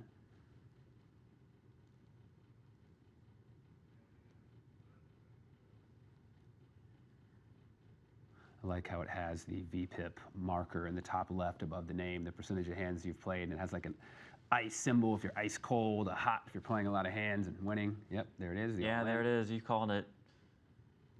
Yeah, he doesn't even have to look at his cards. Right, any two, he's ripping. There's no way Michael can call with really anything with a 10 million, 8 million, and 7 million chip stack. Here we go with Aneris with Ronnie. Both with ace king.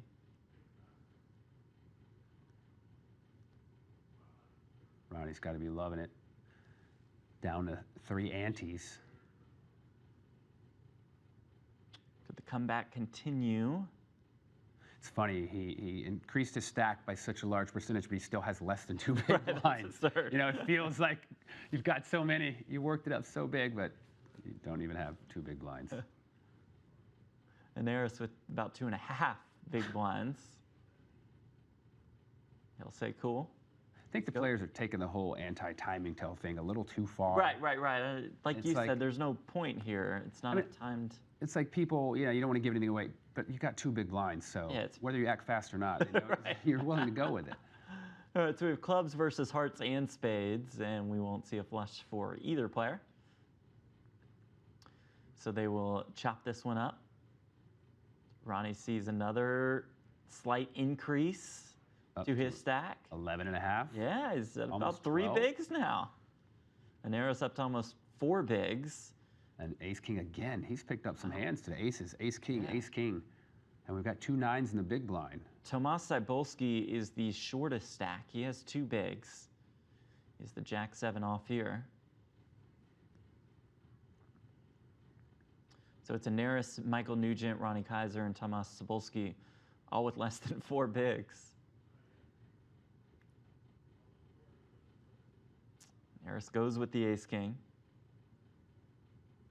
Alejandro will wake up with 9s in the big blind.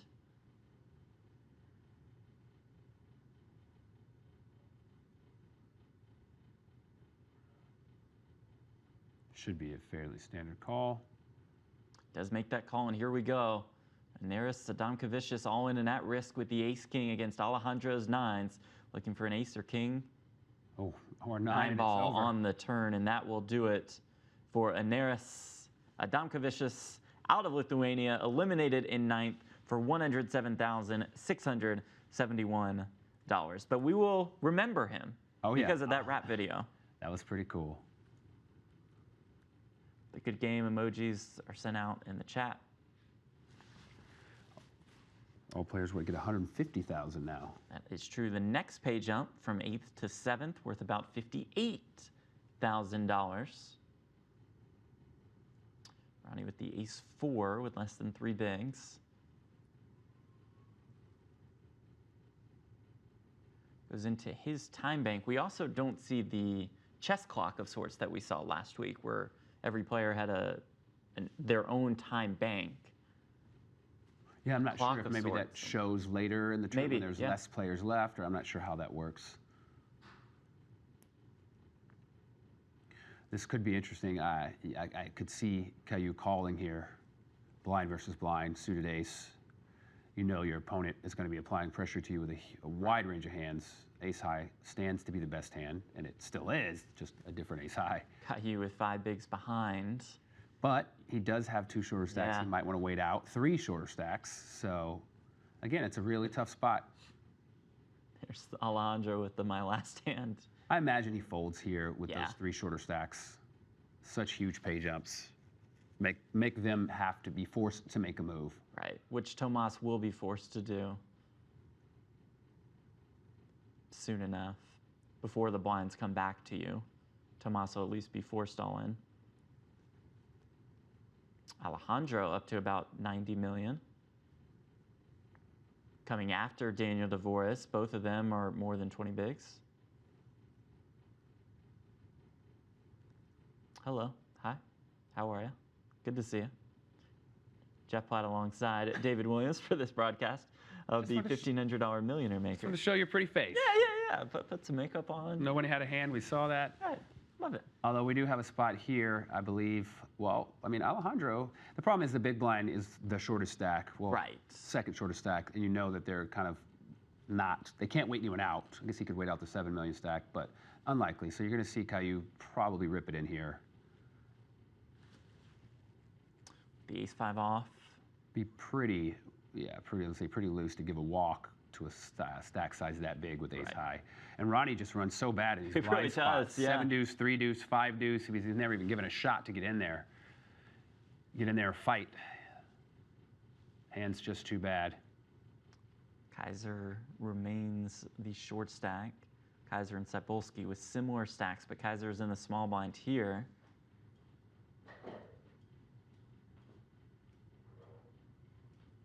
Michael Nugent with the queen 10 of diamonds. While it may be a super pretty hand, he knows that Ronnie Kaiser just has one big behind. And Tomas has less than 2. Yeah. So, again, these pay jumps are really dictating the play of this final table.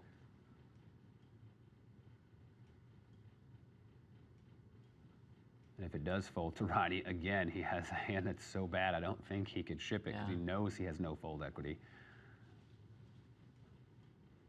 He starts to attempt to wait out Tomas Cybulski. I think we could see a raise from Alejandro here. Yeah. You don't necessarily have to risk going all in, just a min raise will do the job. Unless you don't want to end up playing the flop with the big blind, because he does have enough chips and can defend. But no, he decides to go ahead and rip it.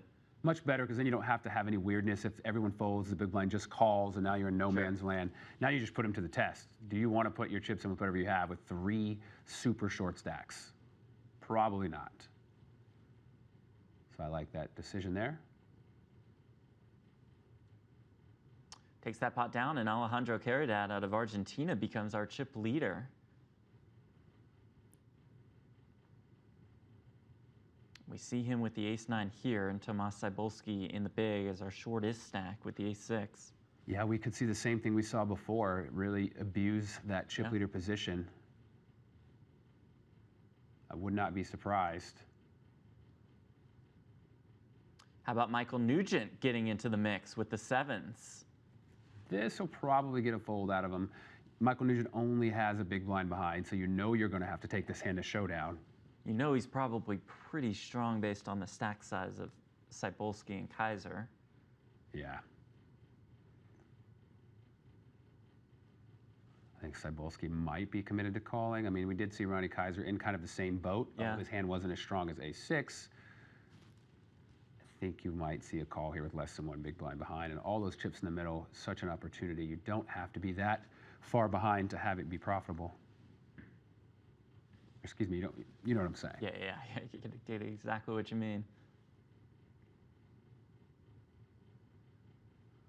Because you do know you basically have to put your whole stack in next hand, right? The small blind's 2 million, the ante's 600,000. You've only got 2.7.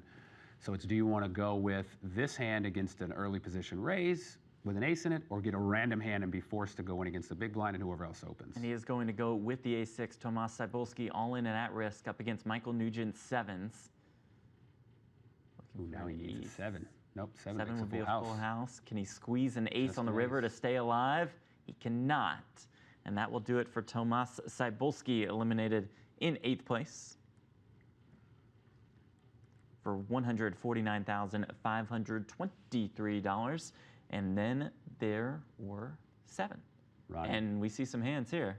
Ronnie down to less than 1 big, picks up the kings. He correctly folded his way 2 spots up when he was super short, in positions that I think a lot of players would have messed up. You know, who knows if they would have won the hands, but they would have got it in.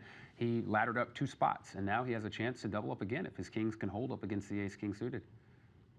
We saw in our preview show, Anatoly got the chips in late in this tournament with ace-king suited against kings, was able to win. This won't be as big of a pot. But probably a little more important. Yep, with the $81,000 pay jump on the line. Here it is, Ronnie Kaiser all in and at risk with kings. It's always so brutal if you're the kings, because you know if they hit, you probably have 1 out. Right. So far, so good for Ronnie, looking to dodge an ace on the river. And he will dodge the ace on the river. Ronnie Kaiser keeps hanging around. Neville's like, yeah, I had one of those aces. Anatoly down to less than 10 bigs. Still in last place, but not too far off Michael Nugent.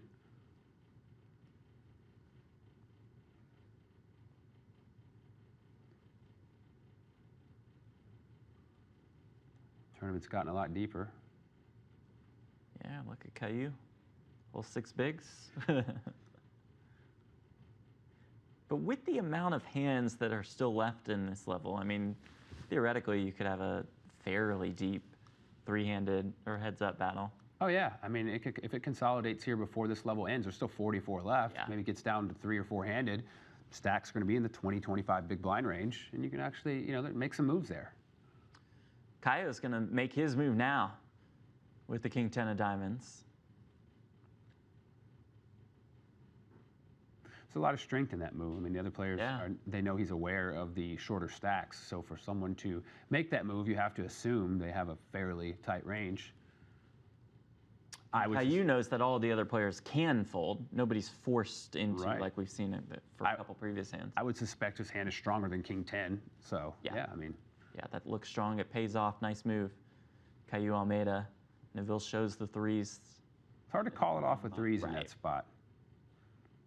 You know you're never really crushing anyone unless they just happen to have done it with 2s. All 7 of these players guaranteed $207,644. There's almost 1.5 million up top in this one. Second place will become a millionaire as well. These Daniel emojis. Yeah, Alejandro teasing the rest of the players here. We know he has the 9-3 off. I wonder, does Daniel himself use the Daniel emojis when he plays? That'd be kind of, I've kind seen of it. weird. I've seen it use a little bit of it, but it's very awkward. King, queen suited. With 1 stack shorter. Quite the pay jump. If he knew what we knew. Right. Does not get to open shove here. Instead, Dvoress opens in front of him. What a bad spot there. For the guy opens right in front of you in a premium spot you would have loved.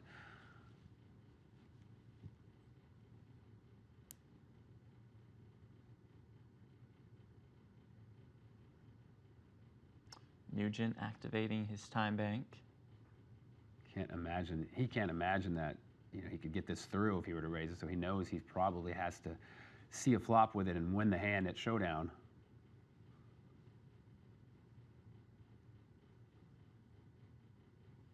With only 4 big blinds. What does Michael Nugent decide to do? Plays on GGPoker under the screen name Mr. Fabulous. This is his 2nd cash of the series. It's going to be a pretty big cash, we know that. We just don't know for exactly how much. It seems like he doesn't know exactly what to do here. He's Googling. He's looking it up. I need hand charts and like what ranges. Okay, I got 4 bigs. Final table of the Millionaire Maker. Typing in the amounts, the payouts. He's simming it.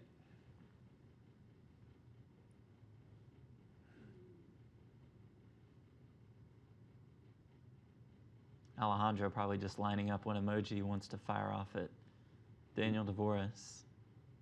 He might have went to the kitchen, grab a glass of water or something while after the Michael was in the tank. Yeah, all right, I'm going to go out of here. All right, that'll send our players to a quick break, about 6 minutes for them. No breaks here.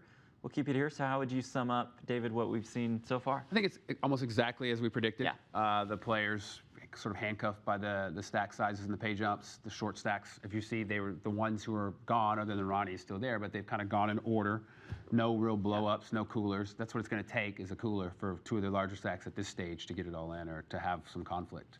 An 81K pay jump from 7th to 6th. All 7 of these players guaranteed more than $207,000. Let us take a look at those payouts, see what we have on the line today in the final table of the World Series of Poker Millionaire Maker. Up top, almost $1.5 million.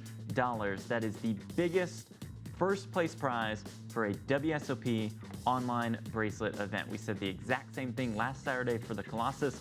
This Millionaire Maker eclipses that. And again, David, what a tremendous turnout for this tournament. Yeah, like I say, it's bigger than the live event here in Vegas. It's just truly impressive. And, I'm jealous I'm not there. Right. I was surprised when David walked in. I was like, I kind of thought you'd already be on your way. But I gave, I signed a contract with you guys. I We gave my word. appreciate I it. honor that, as much as it is tempting to just hop on a plane and say, see ya. But maybe main event. Yeah, I did leave that leeway in there. I was like, I'll let you guys know I might have to bounce out of here. Okay, we would completely understand. But David will be with us next week for the final 4 of the 10K Heads Up Championship. That one is going on right now. 128 players, and just a list of Stone Cold Killers: Connor Bresford, Craig Varnell, Artur Martirosyan, Thomas Mulacher, João Vieira all move on. I'd be surprised if the final 4 was full of relatively unknown. No, we'll definitely. I mean, most of the field are known names, but we'll definitely see some names. I'm surprised we haven't seen one of these Americans that have been traveling win one of these bracelets, or even at these final tables. I'm ready to see one of our guys, at least go down and make a showing, And Daniel Negreanu did just advance. He did just defeat Fedor Cruz in the 10K Heads Up Championship. Again, next Saturday, same time, same place. It is the final 4 of that 10K. So we're going to watch 3 matches? Are we going to watch both brackets? Or That's a good question. I don't know if we'll see the final 4 go on at the same time. I'm assuming that we'll be watching 2 matches at once. Yeah, I'm not sure, but I'm kind of looking forward to that. I'm kind of excited. And of course, the God himself, the 15-time World Series of Poker bracelet winner, Phil Hellmuth, is in the mix. So you'd be surprised if we didn't see him next Saturday? I think I might have saw Kev Math tweet he was now out. He was did he list bust? names in and out. No, not that he busted. Like, there are people who had, like... Oh, he dropped out of the Heads Up. I think Up. he dropped out. I think I saw that tweet. Now, granted, he could have jumped back in afterward, but I was looking at Kev Math's Twitter. It was listing, like, notables who were in, and it's a lot of rotations or people coming in choosing to not play as such. So I think he actually sat it out, but I'm not sure. I'd like to see him there. He's always fun to watch. Yeah, it's always fun to watch. Hellmuth beating Antonio Esfandiari in high-stakes duel. Hellmuth's got some heads-up skill. I mean, he would be the first to tell you that he's won 16 of his last 17 heads-up matches, but he can play. You have that many bracelets, you got to win heads-up. You can't be a heads-up sucker and still win 15, 16 times or whatever. So, he can do it. Yeah, there's I think there's a rematch, though. Antonio and him are going to play again. And so they'll play again now with $200,000 on the line. So the stakes will escalate in high-stakes duels. Stay tuned to PokerGO for that. Daniel Dvoress, the chip leader, he's got 100 million in chips. What do you think of Dvoress's avatar with the computer? After seeing his video and seeing he seems like such a nice guy, you would think with that avatar, yes, it's funny, but it's probably somebody kind of trolling Daniel. I don't know. That's not what I expected from the guy who makes that his avatar. I mean, I get he's just playing around though, so it's all in good fun. I mean, even Daniel jokes about it. I found humor in it. It is what it is. All right, let's get to know our final 7 a little bit more, and we start with our chip leader in Daniel Dvoress with more than 100 million in chips. Born in Russia, playing out of Canada, did take down Super High Roller Bahamas for more than $4 million. He's got more than $15 million in career live tournament earnings. All right, up next for us in second place, it is Alejandro Caridad out of Argentina with more than 93 million in chips, a steady second place at this point. He was 1 course short, David Williams, of that biotech degree and molecular biology degree. It must have been the following semester. And he was like, I have to come back for a no whole more. semester. No, I can't do it. He says no more. All right, entering the day in third place, but he's taking a bit of a hit, mainly just because of card distribution, is NEVILLE COSTA out of Brazil. He's got about 5 big blinds now, plays online as Nev Slater. This is his second cash of this year's WSOP, has 1 small cash, and he has a pug named Rubino. I mean, he's got the pug at home. How could he lose? He's got that pug run good. Yeah, I like pugs. I like all dogs. Dogs are cool. All right, next up on our list is Michael Nugent, Mr. Fabulous, out of Canada. Laid down that King Queen of Hearts. An avid golfer, an avid traveler in normal times. This is his second career WSOP cash. Doesn't make it out to Vegas that much. He has more than 16 million in chips. All right, next up for us in our final 7, the birthday boy himself, out of Russia.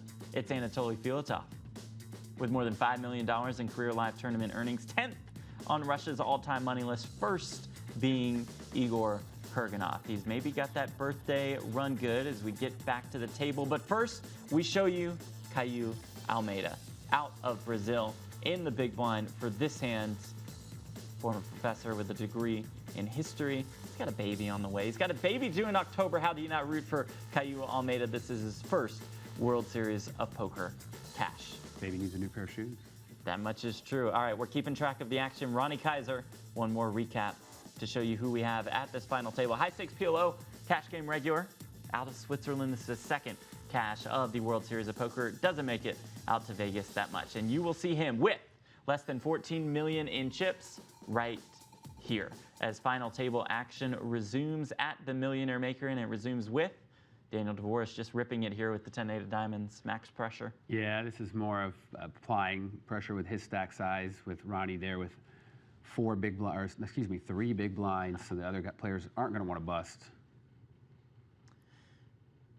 Caillou Almeida, one of those other players, certainly does not want to bust, especially with the 7-6 off. Daniel Dvoress extends his chip lead. He's got about 27 big blinds at this point. All 7 players guaranteed 207K, about an 81K pay jump from 7th to 6th. Anatoly, oh, it's oh so pretty that Jack-10 of spades. But in this scenario, loses a little bit of its luster. Yeah, under the gun here too. Plenty of short stacks. I don't think we're going to see him play it. Does lay it down, Ronnie Kaiser. Short stack in the big blind. Dvoress is going to keep up the aggression as he opens here with the Queen-6 of clubs.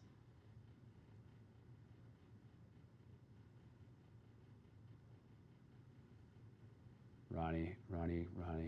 Running bad in the blinds. Can't get a hand in the big blind. And I think the fact Daniel's picked up that Ronnie's been fairly tight with his big blind, even while short. He knows he's not going to get it in loosely based on the other big blinds. So knows Ronnie does not feel forced to get the chips in even off the short stack in the big. Another pot for Daniel Dvoress. Got a few hands here. We do have a few hands indeed. Threes for Nugent, the ace-9 of diamonds for Neville, deuces for Alejandro, king-jack for Ronnie Kaiser, and it's Anatoly. Just dripping with mediocrity. Right, Bunch of mediocre hands that kind of want to get in, but they're not that great. Like, look at this. The first one to make the move probably gets to fight the ace-queen. Right. Is it the threes? Is it the ace-9 suited? Is it the deuces? It's going to be the threes first one. So he makes it 3x, but there's no way he's folding for that 3 million behind.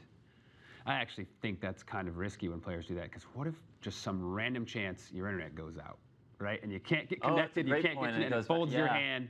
Like, yeah, the chances of that specific scenario are low, but you might as well just stick it in just so no matter what happens, you're covered.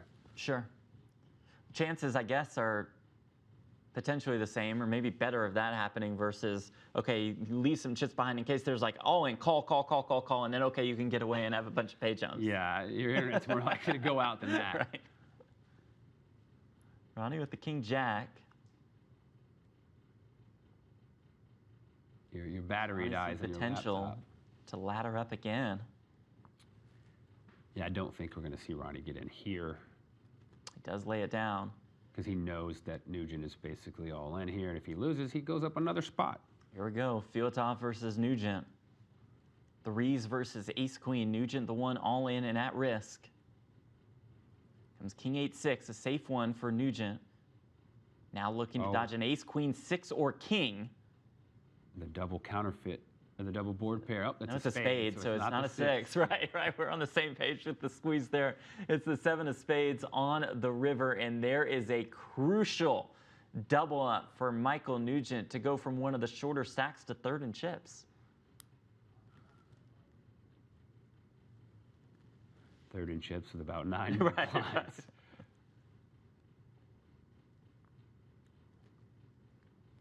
Under the gun here with the ace-jack off. I think this is a spot where you could maybe min raise, see what the short stacks do, see if anyone else gets all in.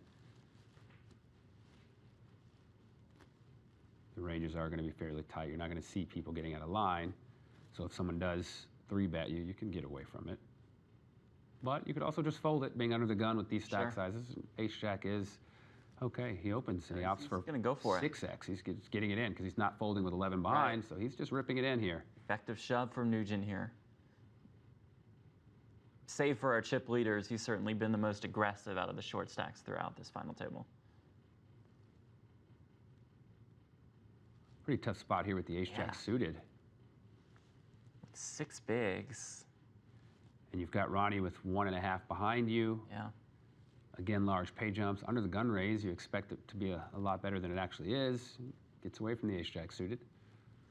Again, an $81,000 pay jump from 7th to 6th. Nugent picks up another pot. 43 million? Yeah. 40 million. Oh, with the blind, 43. Ronnie with 7s here, and Anatoly with the ace-jack of spades. Yeah, I mean, there's no way Ronnie doesn't get it in this hand. The question is, does Anatoly get it in with him, which I think we see. I don't see how he would get away from it either.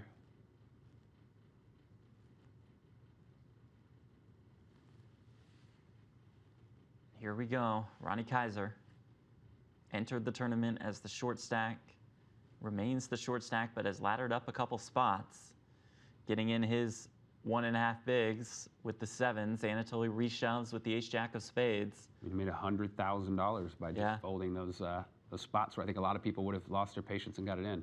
So and he still could double up here. He's ahead for now. Oh boy, Queen Jack 9. Jacks for Anatoly. Ronnie's going to need a 7 to stay alive. We'll squeeze it. Oh, 8 of diamonds on the river. Good game, Ronnie Kaiser, able to ladder his way up to 7th place and win $207,644. Could hear the sigh of relief from Neville and Kaio that they just made that beautiful $81,000 pay jump. Our final 6 now assured of $288K. A $112K pay jump now on the line. $400,000 if you can outlast one more player. It's the ace-king of diamonds for Caillou with 6 bigs. Yep, we got a shove. I think he's going to get it through. Yeah. I'd be shocked if he didn't. He started in 8th. He's, right, 8th out of 9, and now he is, he's still down there with 6. Very intriguing dynamic here at this final table as we say hello to everybody in the Twitch chat. GGPoker.tv, welcome in. Thank you guys so much for joining us. It's also GGPoker Official on Twitch if you want to look it up on so Twitch. if you go twitch.tv/GGPokerOfficial, but GGPoker.tv will also take you to this Twitch channel. I use the Twitch app actually, which is pretty cool. Okay, which is a great app. Yeah, and then you can just go directly to the channels. Subscribe, you know, get all the features. Do that. Be sure to follow us. I got to remember when my Prime subscription's available to throw it your way. Oh, thank you, thank you. I was going to do it the last time. Appreciate it. I'll give you the free one. I'll take the free one. I'm not going to use my cash, but I got a free one. Free one's the same for me. Yeah, I'll take it. I'll give you the free one. It wasn't available when you were streaming last time, so I was like, I got to remember it when it's up to hook you up. I'm happy. Well, first, thank you, but I'm also happy to stream some of this other GG Poker action. I think I might go home and stream some of the 10K heads up. How's that sound? Yeah, I'm excited to watch that one. Michael Nugent with Queens. Yeah, I was saying I was going to go home and watch it myself, try to find a way online, but I was like, I can just watch your stream. Right, I'll do the work for you. Yeah, sit back and check it out. Hello to Adrock, to PL, to Mars, to Into the Space. Nugent with Queens. Boozy, rooting for Anatoly Filatov. Billy and XJB with some shout-outs to Ronnie. Yep, definitely well-played final table. Made another 100K. Here comes Nugent with those queens. I like that, the little deceptive min raise. Maybe somebody will rip it with an ace-8 or something like that. Catch someone slipping. See, this is a spot for me where I can't help myself. Oh, I'm here in the big blind. If I'm in the big blind, 7-8 suited, I only have to call 4 million more. I'm like, I got to defend it. I know I shouldn't. I just can't help myself. But Caillou is way more disciplined than me. He lays it down. That's kind of, I flop a pair and I'm broke. Nugent back up to 44 million. Dvoress, the chip leader.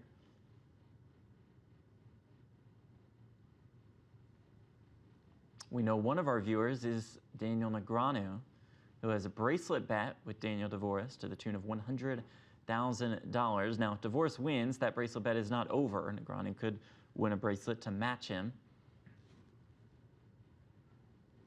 But 1-0 is quite a massive lead when it comes to winning World Series of Poker bracelets.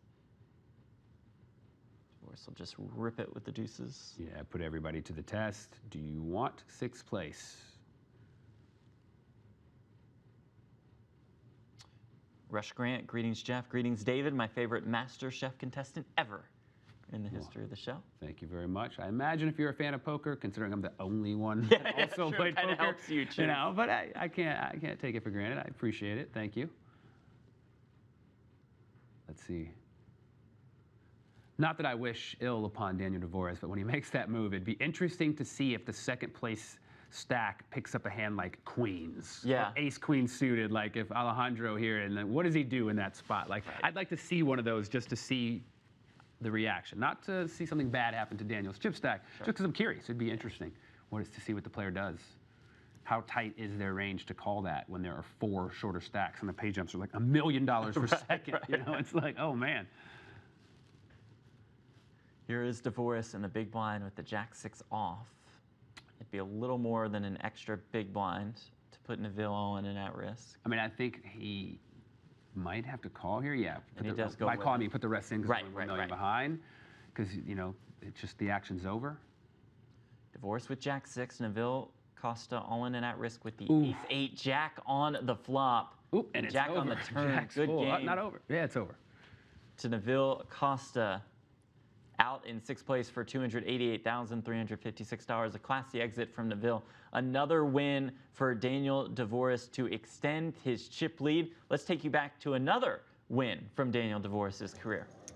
A star-studded final table, and we are down to these two. Dvoress and Chan. Chan is all in with the Jack-7. Dvoress calls quickly with the Ace-9 of diamonds. Dvoress about a 2-to-1 favorite. Comes 8-7-3. And Chan takes the lead, flopping a pair of 7s. This is how it starts, how the spin-up begins. And my goodness, we're whipping through this. Yeah, 10 on the turn. It's an open-ender now for Dvoress. River card. It's the 6 of spades. GG. And Daniel Dvoress has his first major title. He wins more than $4 million. He is the Super High Roller Bahamas champion. Take you back, what a day that must have been for Dvoress winning more than $4 million. They both look so happy. You know? They both look so happy to win all those millions. I mean, they were oozing with happiness. You would have never been able to tell if we didn't tell you what that tournament was. Did these two guys just win millions? Right. If you just showed the guys, we're like, what? What a moment that was for Dvoress. Not the most expressive of characters, but just an absolute class act. When you're down there that deep, the emotions you've been holding in while you're playing, I'm sure you let it all out. I mean, from my experience, once you get to your room and lay down, it just all pours out of you. Yeah, it probably hits you all at once. Yeah. We've got an overlay of do you want to get into the daily special real quick? $3,300. I like that, though. It alerts you. Come get some value. Yeah, let's go. More GG software features. Dvoress with more than 135 million in chips, our only player above 30 bigs. Pretty bad hands. Yeah. Look at Caillou, though. Started in 8th, had 4 big blinds, still here with 5 left. 107K to 9th and 400K. He's quadrupled, basically, his earnings. And he's just been picking his spots correctly, you know, not getting out of line. Holding that ace-jack suited at the right Good spot. things happening around him, for him. You said it at the beginning. You expected Dvoress to run over this final table, and that's exactly what he's doing. Yeah, like I said, you've got an experienced player, not afraid of the stakes, clearly. As you just saw, he won $4 million, shrugged it off. Right. This is another walk in the park. Doesn't faze him. He's got the king 9 of hearts on the cutoff. Just a guess we'll see him play, and he does rip it. I mean, every time he does this, he's just picking up 8 million. 8 million. It doesn't take many of these to just run away with it.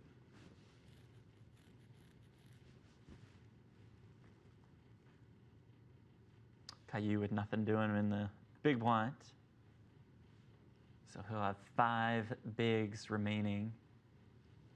After he folds, Anatoly will have about 6. Another 8 million for Daniel. Just raking. We'll raise it up again with the queen 3 of diamonds. Alejandro's in an interesting spot. It is. Second by a mile. It is. It's one of those weird things where like you wanna maybe rip it, but if you get called, you know you're in with bad 3 short stacks, shape. you just lit some money on fire. Money on fire. You don't really want to call. I mean, you can. Your hand plays well. You have position. You could maybe 3-bet, but what are you 3-betting to? I guess you could 3-bet to like 22 and then fold and still have 60. It's such an awkward spot. It's just really strange here. And you also don't want to let Daniel just run it over because then, you might get to heads up. He says, let's go. He just does, the easiest thing. Just rip it in and let the cards handle this, if he calls. Expect that. Playing for the win. And again, it also looks a lot stronger than it is, right? Yeah, Daniel's that's like, a great wow, this guy does not no way care to do it. if these other guys bust out. He doesn't care. Right. How strong is that hand? So it does put a lot of pressure on Daniel, but it's just a tough spot. These two certainly have a history, as we showed you in the pregame show, with Dvoress opening with the ace-5 of clubs, with Alejandro 3-betting with the queen-10 of spades. When it folded back to Dvoress, he 4-bet shoved with the ace-5 of clubs. I'm not sure if Alejandro was able to see Dvoress's cards or if Dvoress was able to see Alejandro's cards unless they watched the pregame show. I mean, that would have been what they had to do. Yeah. Maybe they had a friend say, hey, maybe there's a real dynamic here. And they're the favorites to get heads up against each other, just based on chip stacks. So we could see some wild poker, some good heads up to prepare us for next weekend. You see in the top left corner of the poker table, we have 28 more hands in this final table level. Now it says next payout is 107,000. Yeah, That's not updated. We've eclipsed that, right? We've eclipsed that. So you see the payouts on the left side of your screen. We have 5 players left. They're all guaranteed $400,000. There's a 156K pay jump from 5th to 4th. And again, we are crowning 2 millionaires in this Millionaire Maker event. I like when they type it out. 8254888. Like, yeah, right. You had to type that one instead of just clicking in the min race. You had to type that one in. Something I always do is I just type it out, but I like to type it out like whatever, like right there, that 982 he has left. I include that so that my stack is always just round. But I like that strategy. And I do it all the time, so I'm not giving away anything. That's just my raise rounds off my stack if it's like trivial, like here.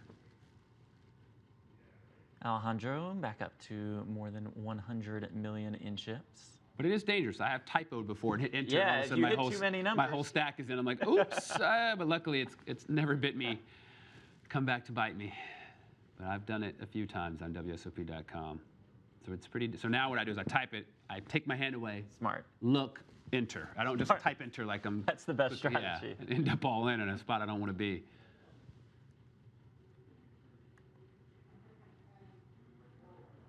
A hand you would like to open here if you weren't in this situation in regards to pay jumps and stack sizes. I don't think you can. The 10K Heads Up Championship, Michael Adamo just defeated Connor Drynan. I want to know how Daniel Dvoress is doing in that tournament. Yeah, same. I've tried to look. I don't know if he might have withdrawn from it. Eric Seidel moves on, and GGPoker ambassador Felipe Ramos beats Darren Elias. I don't know. I'm trying to search by name. I don't think from he our pulled friends out. at Poker News. He might want to focus on this and give it 100%, but I would expect him to be in the mix also. I did see his name on the list of interesting matchups. Okay. Originally, when Kevin. Okay, then he's playing for sure. He's playing, yeah. They just might have missed that matchup in their list. I don't recall who he was playing. I just remember seeing his name on the. It was like a white text. He linked the picture of it. Had some names. Ace King. This is what he waited for. Yep. 4 bigs and big slick. Pretty clear what his option is here. Gonna pick up 8 million is what it looks like based on these holdings.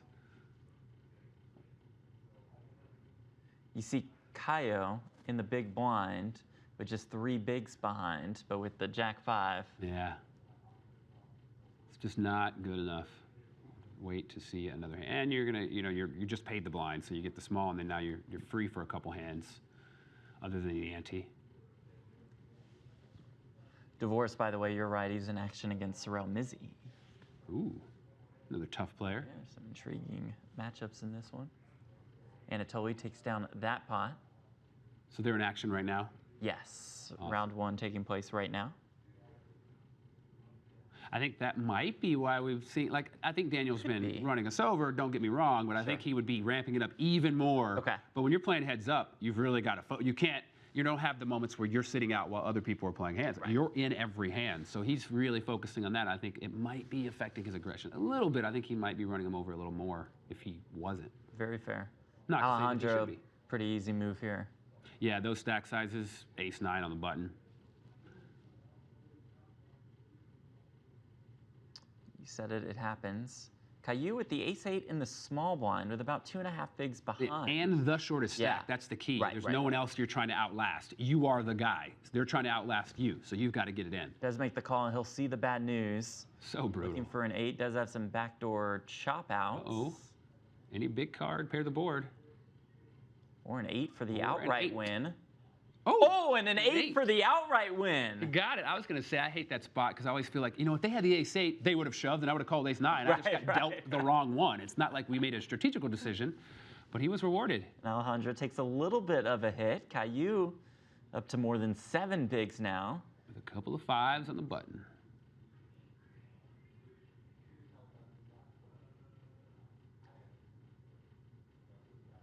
Nice hand. Caillou Almeida out of Brazil with a baby boy on the way. Perhaps some baby run good. Gets there with the ace-8 against the ace-9 of Alejandro Caridad.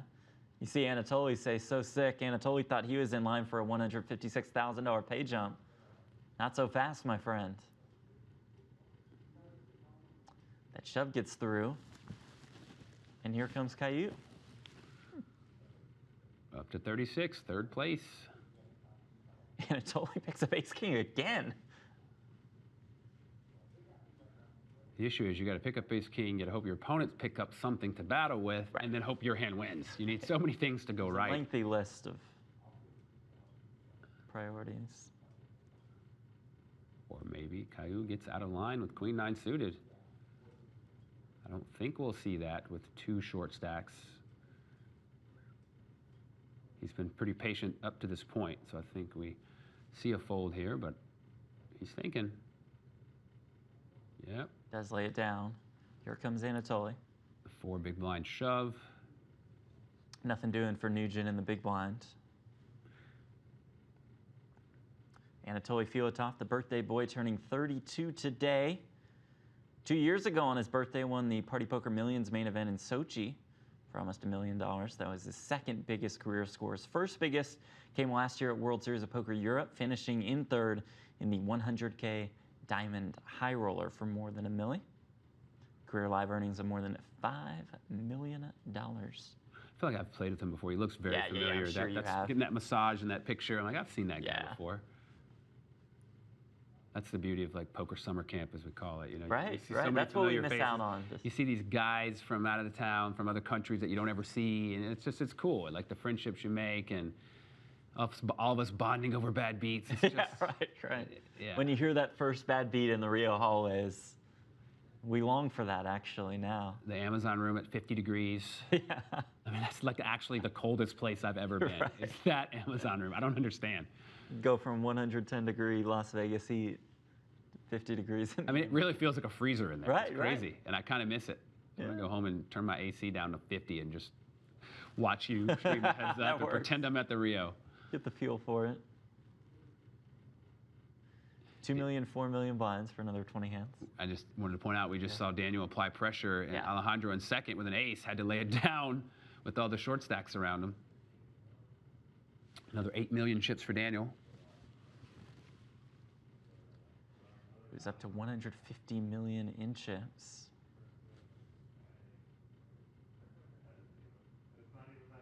A little bit less than half the chips in play, with 5 left. Pretty wild. More Just go pressure. Rip City here. Just a beautiful thing to see, though. Somebody just steamrolling. Yeah. And it just grows. It just dream keeps spot. accumulating, and it's just like it snowballs. And pretty soon, when you finally fight back, it's just too late.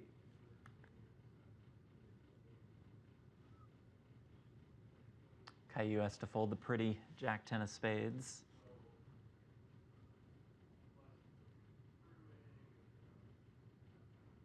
Are we going to see it again? I mean, just ultimate. If he does it here, I'd love to see it. Oh. Goes min-raise.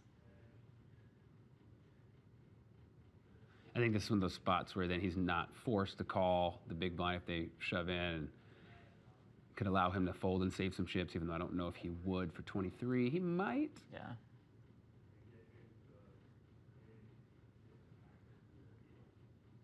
It's much different when the short stack is the big blind than when someone who's not the shorts, like the last hand.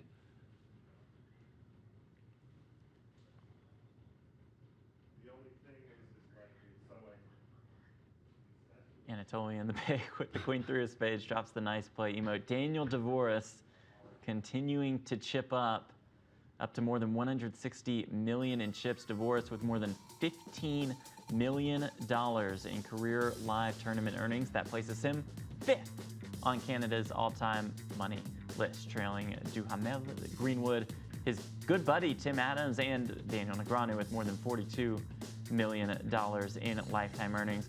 You don't make the top 5 in Canada without being an absolute sicko. Look at those. I mean, all those players are killers. Yeah. Those are all just top players, respected by all. Everyone knows those names are if you follow high stakes poker, those guys are all very successful. Michael Nugent has that Canadian flag as well by his name, and he also has a couple of 10s. It's the Daniel Dvoress show today, though. That much is true. 5 players left, all short of 400K. Yeah, I don't think he's going to stick in the 20 million effective. Right. No reason for him to. Just keep running them over in the hands where they allow you to open.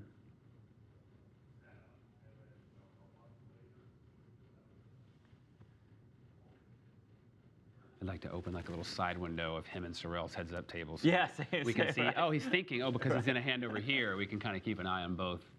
Interesting to know. In that heads-up championship, Mike McDonald has just advanced. He defeats Yuri Zivalevsky. Another Canadian. Yeah. Surprised to not see him on that list, but he actually doesn't play a lot of the big tournaments anymore. He's so focused on business. Sure.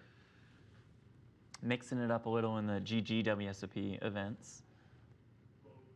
I wouldn't be shocked if he had devoted more time to him being on that list. I mean, he's another one of those absolute poker killers. We saw Dvoress, super sharp guy. 5th on Canada's all-time money list. Michael Nugent right behind, 566th. Working his way up is Mr. Fabulous to the top 5. That's good research by producer Georgia and our entire production crew at Poker Central. That's why they're the best in the business. If Dvoress wins this, he's still in 5th, but he's only $1 million behind 4th place. Dvoress does have the ace-9 on the button. Can just go ahead and assume he's going to keep up the pressure. Oh, yeah. I mean, these guys are just so handcuffed. Like I said, it's going to take 2 big hands or the shortest of the 5 being forced all in for us to see an elimination here. And otherwise, Daniel's going to keep accumulating $8 million a pop for at least 16 more hands. And the lines go higher, and it gets even tougher.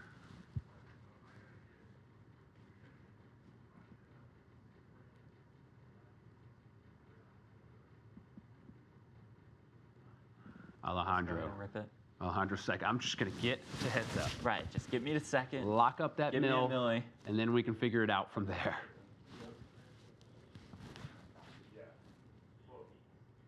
And that's not a bad strategy. Nothing wrong with that. There's a lot of money at stake. Dvoress over 170 million, and with 6s. I mean, this is incredible. Right. And this is how you draw it up if you're Daniel Dvoress going into the day. Yeah, I mean, once I saw the chip counts, the chip stacks, and who it was, I mean, I think you might remember I said that. So I think we're going to see him just really run these guys over and put a lot of pressure on them. And then the benefit of that is then when you finally get to heads up, you have such a lead that it's just hard. You're hard to beat. In addition to being a great player, so he's really setting himself up for the win and some Daniel Negreanu pain for their side bet. Yeah, that's true. This is not the dream scenario if you're Daniel Negreanu watching this one right now. He does have a $100,000 bracelet bet with Daniel Dvoress. He performs under pressure well. Maybe that's what true. he needs to get him an online bracelet. Okay, I got to save my 100K.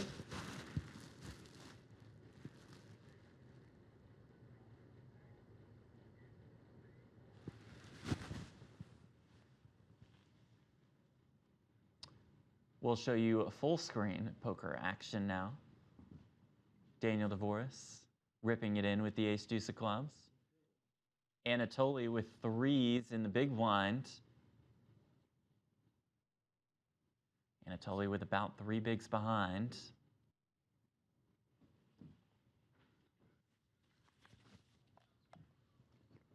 It will fold around to him.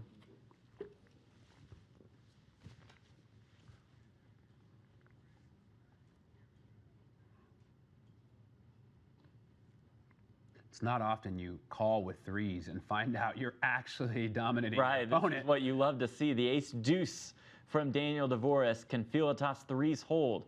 Comes king 7-6, all diamonds. There's literally 2 hands you could find your opponent to have that you love to see, and that's deuces and ace deuce. No ace on the river for Dvoress, and Anatoly Filatov doubles up once again, continues to stay alive in this one. Now he's up to 3rd place. About 35 million in chips, about 8 bigs behind now. And look at that, Daniel's won so many chips uncontested that double up really didn't matter. Like his stack size is the same as it has been. Still has more than half the chips in play. Yeah.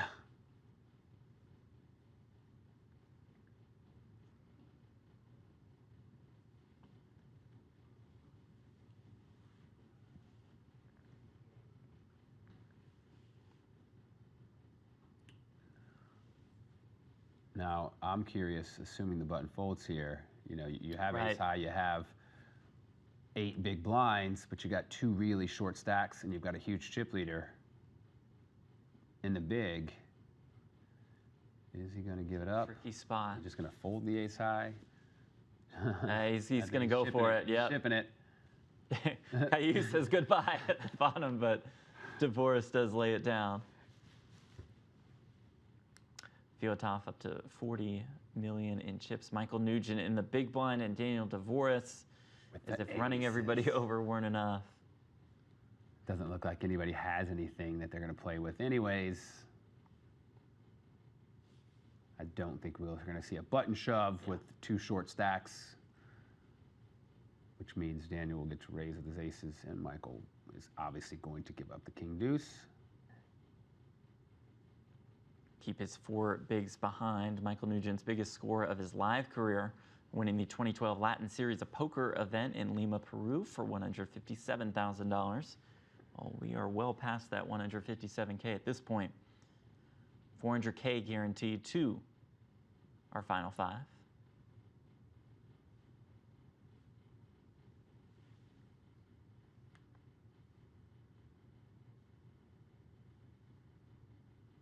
Daniel all in with the aces.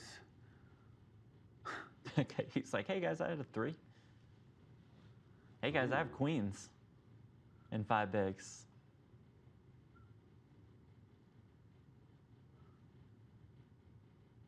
I know I said it last week, but I know not everybody watched both, but I really just enjoy the dynamic of being able to see all the hands before before action gets to them, being able to kind of plan out what you think is going to happen. You get to play along in a way, like, okay, I would raise here, what's going to happen? You get to see it's different, it's unique. I like it. I'm enjoying it. I like it as well. A little bit different from our live action where we show you one player's hand at a time. And I wonder if this model will be adapted to live poker ever. Possible. Alejandro. The come on emoji gives him a bit of a sweat, then folds. Caillou Almeida entered this final table 8th in chips. He's made it to our final 5. He finds himself in 4th. Here we go for Nugent, I believe. Dvoress, though, going to have the chance to get out in front of him. But he is still the shortest stack by most ways. Important thing I'm noticing right now is in 10 hands, the blinds go up again. Yeah. Wow. Oof. I think if you're Michael Nugent here and the fact that you are the smallest stack, there's no one else you're trying to wait out. I think it might be time. Although you could do, you know, like Ronnie and just be more conservative and hope there's a cooler or someone else bust ahead of you. But the fact that Daniel's raised so many hands, you know his range is super wide. And he is going to go with the ace-5 of hearts here. So Michael Nugent will be all in and at risk. He'll be in decent shape up against the jack-8 of Daniel Dvoress. Reveal the cards, and here we go. Whoa. Queen 5-5. That's going to work out pretty well. I mean, full might as well house. just throw an ace on the Fill turn. it up. Five's full of aces for Nugent. Mr. Fabulous, as he calls himself on GGPoker, with the double up to about 33 million in chips to a little bit more than 8 bigs. I think Dvoress is still doing just fine. Yeah, and Caillou now is the short stack. 5.5 big blinds.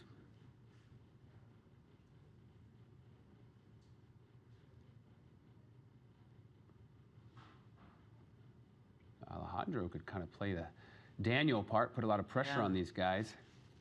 Alejandro with 15 bigs. But I think he might want to just be conservative and just try to fight his way into one of the ladder up into one of those 7-figure spots. It seems like his train of thought as well, as he does fold. Anatoly gets a walk with the Jack-10 of clubs. Gotta love that. Every pot's so crucial at this point.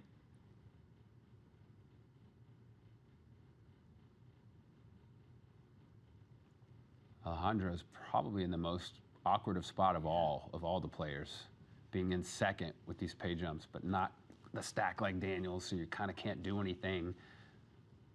You don't want to bleed off chips, raising, folding a lot, so it's really tough, but he's just going to rip it. Can't make mistakes post-flop if you just rip it. That's true. If you're in a spot where you won't know what to do, just put it in. Then I don't have to make any more decisions.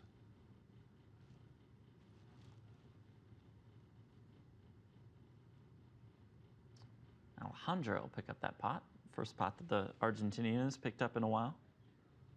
Runs an organic food supply business in Argentina. You've been to Argentina?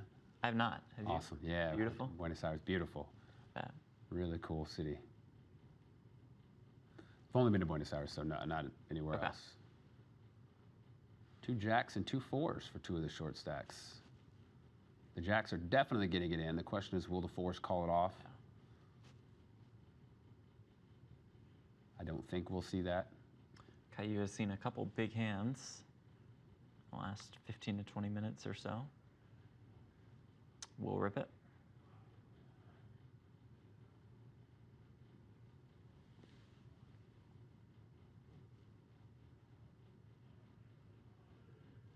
Anatoly were to call and lose, he just switches positions with Caillou. Goes from 3rd to 5th. Does lay it down. Just stealing the blinds and antes, about a 40% boost to Caillou's stack. Uh-oh. It's the ace-8 of clubs here with 7 bigs. He and Nugent are the shortest stacks. We see Dvoress has ace-jack on the button. 5-handed, I think we're going to see a ship here. We do? We do indeed.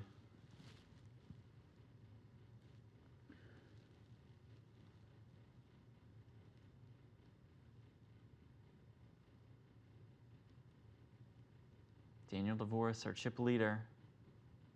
The ace-jack on the button, facing a shove for about 7 bigs. He lets Lays it go. down the ace-jack.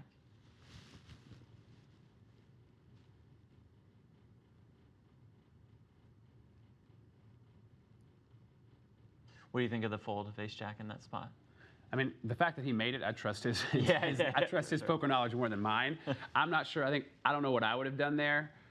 I'm a little looser than most, so I think I might have gotten in there, but I'm not questioning his decision making. Sure.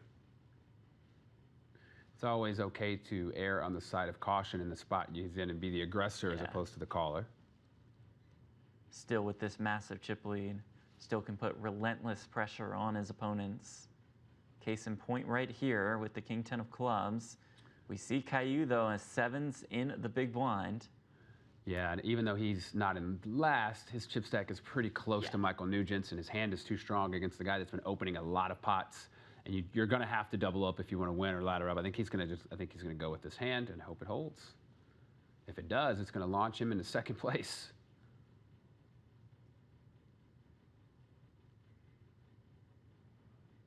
Caillou all made about 8 bigs behind.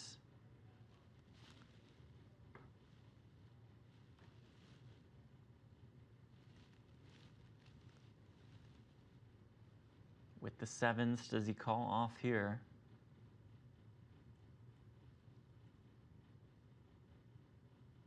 I'd be surprised if he doesn't, but he could just want. Oh, Does make out the with call. Nugent.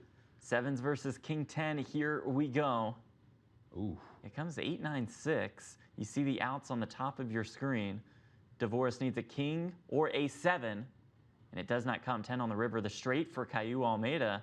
He's back in business here. He started in 8th with 4 big blinds, Wow. and now he is 2nd place with almost 20. What a swing for the Brazilian. The other players hate to see that. Some more baby run good, perhaps. The Almeidas have a baby boy on the way. Daniel Dvoress started with 92 million, was all the way up to like 170. Yeah. All that work undone, now down to 110. And here comes Michael Nugent. Started the hand with about 6 bigs.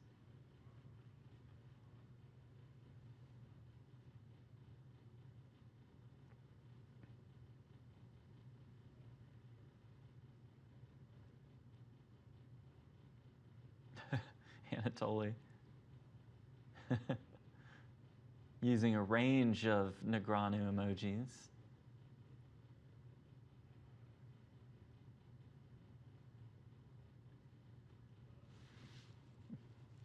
Dvoress here, getting such a good price with such a bad hand. There's so much in there. If you assume that that 4 behind is in there, there's 40 million in the pot. You've got to call 16 more, but he's going to give it up. He's going to lay it down. Nugent up to 40 million. The short stacks have been working their way back into the game. Anatoly didn't want to see that one. He thought he was lined up for a $156,000 pay jump. 3 hands left in this blind level.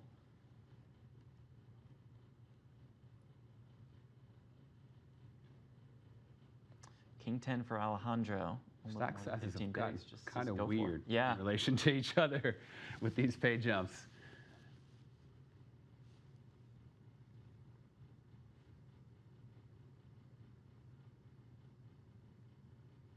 So get through again for Alejandro Caridad out of Argentina. Doesn't come to Vegas often, but did play the main in 2009 and 2010.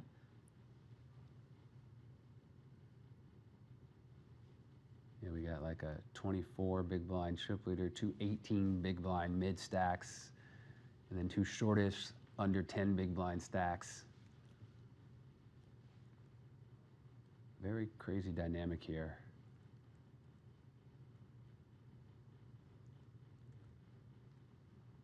Anatoly probably going all in here on the button with, oh, nope, there was a raise in front of him. And the way this table's been playing, I'd be shocked to see him put any chips in the pot. It's always better to be the opener in these spots, these short stack spots.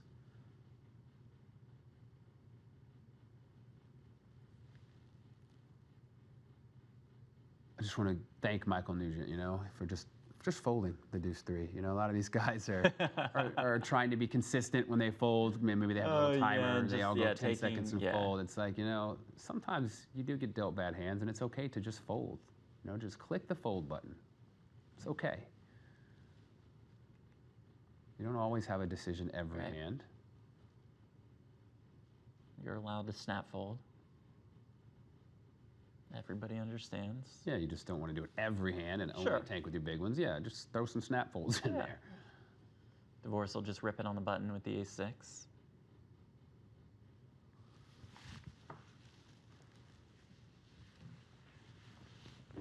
Gonna see a fold here with the queen 8.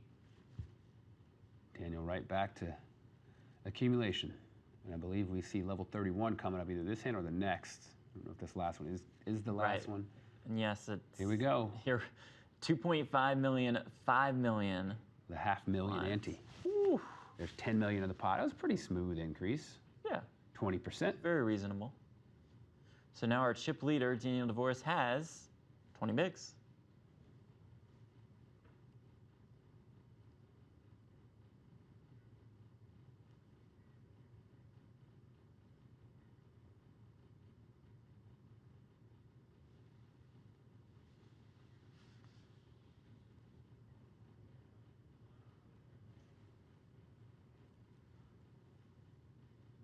Dvoress opens here, keeping the pressure on with the 10-5 of spades. I like that though, you know. Yeah. He took the big hit and it didn't phase him. Right back to work. Right back at it, yeah. Keep punishing, keep accumulating. Accumulating is exactly what he does. Gets 3 of those purple 5 million chips. What a beauty those are. Yeah, you pick up 10 million every time you steal the blinds. Which even for a chip leader was a 10% increase to his stack. He'll just go rip city with the ace deuce. And as we can see, he's going to get it through again. Pick up another 10 million.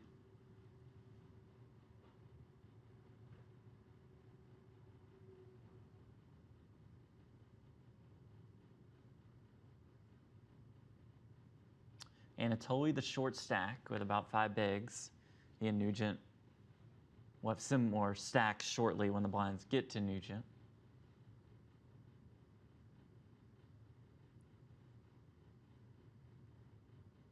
Whop.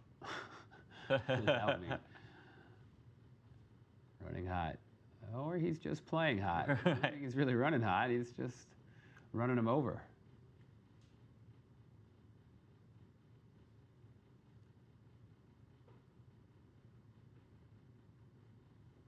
Alejandro now with about 14 bigs.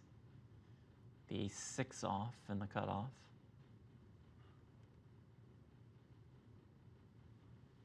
Jack-5 on the button.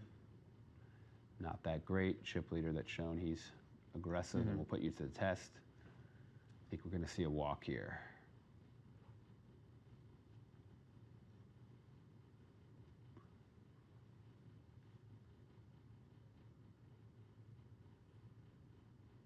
These are the spots I'm talking about. It's okay to just click the fold button. There's nothing wrong with that. Right. Instead, Anatoly clicks the just one time emoji, waves goodbye. I think he's giving us the pump fake as he folds. Well played. Giving the other players the pump fake.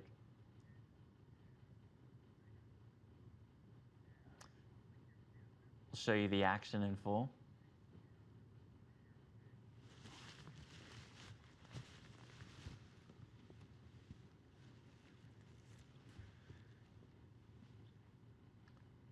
Jack-3 of spades for Daniel Dvoress, so we'll fold to him. Wow. I wouldn't be surprised to see Daniel continue to apply pressure like he has with any 2 cards. And Michael has something wake here. up with something to at least play against a blind on blind. I mean, he might, maybe he's clairvoyant. He just gives it up. But yeah, I wouldn't be shocked, I'd say, based on what we've seen.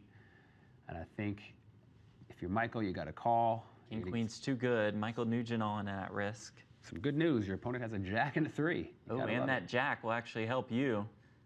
Now it's Dvoress looking for a queen on the river for the straight, and to bust Nugent, it's not paint on the river. It's the 8 of diamonds, so there is another double up for one of our short stacks, as Michael Nugent is now up to 13 bigs. Yeah, we've got 3 stacks, all very similar. Ooh, interesting spot here. As Anatoly picks up 6s, he is the significant short stack. Wow, Daniel might choose to play the deuces. I don't think so, because you've got a big blind behind you and you've been taking some hits, so your chip lead is not as dominant as it was. You've only got deuces, so you're at best a flip, if not dominated, and you've got a big blind behind you. But it could be if he's getting feisty. There's the shove from Anatoly. Oh, wow. What if Daniel shoves? I don't think he'll do that. Okay, he just gives it up, yeah. Here comes Michael Nugent with the ace-queen. And here we go. Anatoly Filatov all in and at risk with the 6s. So far, against the ace-queen. The best hand, other than the ace-8, ace-9, they've been holding up. True. The best hand. It's 6 is still holding. 6 is still holding, looking to dodge an ace or a queen on the river. It's a jack. No squeeze. A quick sweat, yeah, really. He didn't want to play that game. We would have seen paint. He didn't want to play that game. He said, we're just going to turn it over. Anatoly up to 10 bigs. The reason I say he is they allow the all-in player to do the squeezing. Right. Which upsets me because I just like squeezing so much. When I'm ahead, I want to squeeze in live poker. They're like, let me squeeze it. Go, yeah. I want to know if I take a beat or not. They're like, bro, he's all in. Okay? It's his squeeze, his right, his squeeze. Anatoly fired up.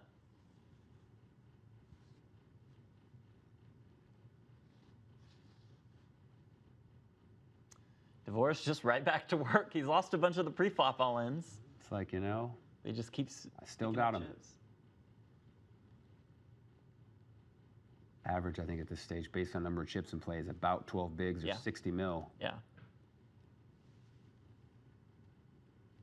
They're all fairly close.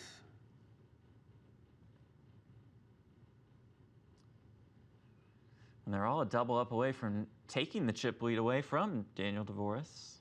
Yeah, it's kind of anyone's game right now, really. I still think Daniel's the favorite. He's greater than 20%. It's five-handed. But would not be a surprise to see any of these guys take it down at this point with these stacks.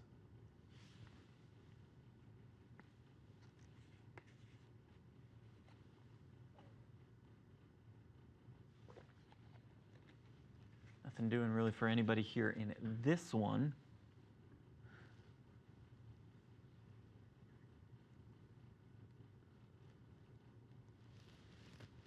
Folds around to Caio Almeida in the small blind with the 10-4 spades.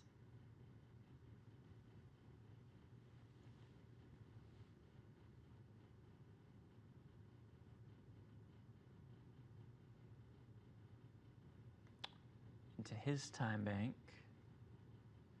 Is going to rip it, blind versus blind. Not going to run into anything here. Yeah, and again, this is Anatoly has shown he likes to kind of posture a little bit, play some, have fun with the emojis. He's not calling with 10-3, so Caillou's going to win this. But man, Caillou's probably really sweating at this point. When You're holding 10-4, but he's seen Anatoly do that so much and fold. At that point, you know he's folding.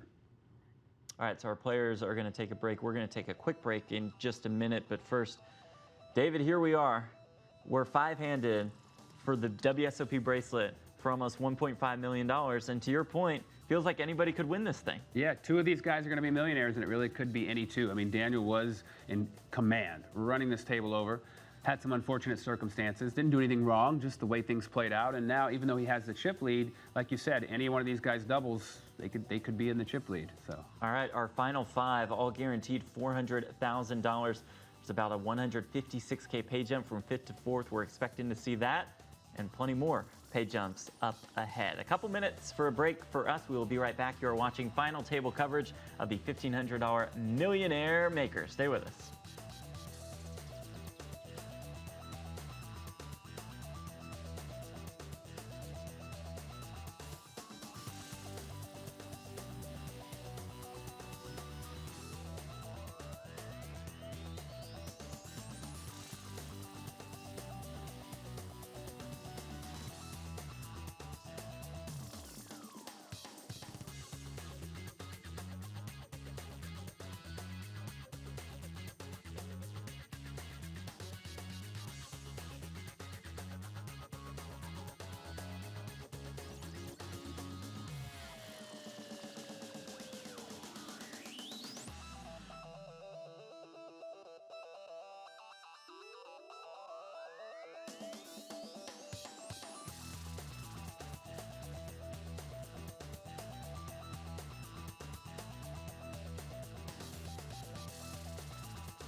And welcome back to final table coverage of the Millionaire Maker at the World Series of Poker. Jeff Platt alongside David Williams. Thrilled to have you all here for this final table. Speaking of, let's just get right back to it. Let's just get right back to the action. Almost $1.5 million up top in this one. You see our chip leader is still Daniel Dvoress. Alejandro Caridad will rip it here at the King Jack of Hearts. Caio looks down at the Ace Jack on the button. I actually think with his stack size and the other stack sizes, you could raise fold here, maybe make it 10 million and see what happens. I mean, no one's going to really play with you unless they want to go with it. And you don't risk your stack. If someone does, some fireworks happens behind you, you can get rid of it. But it does work. It gets through, and he gets rid of the Ace Jack. Caio does lay it down on the button. Now Alejandro up to 70 million in chips.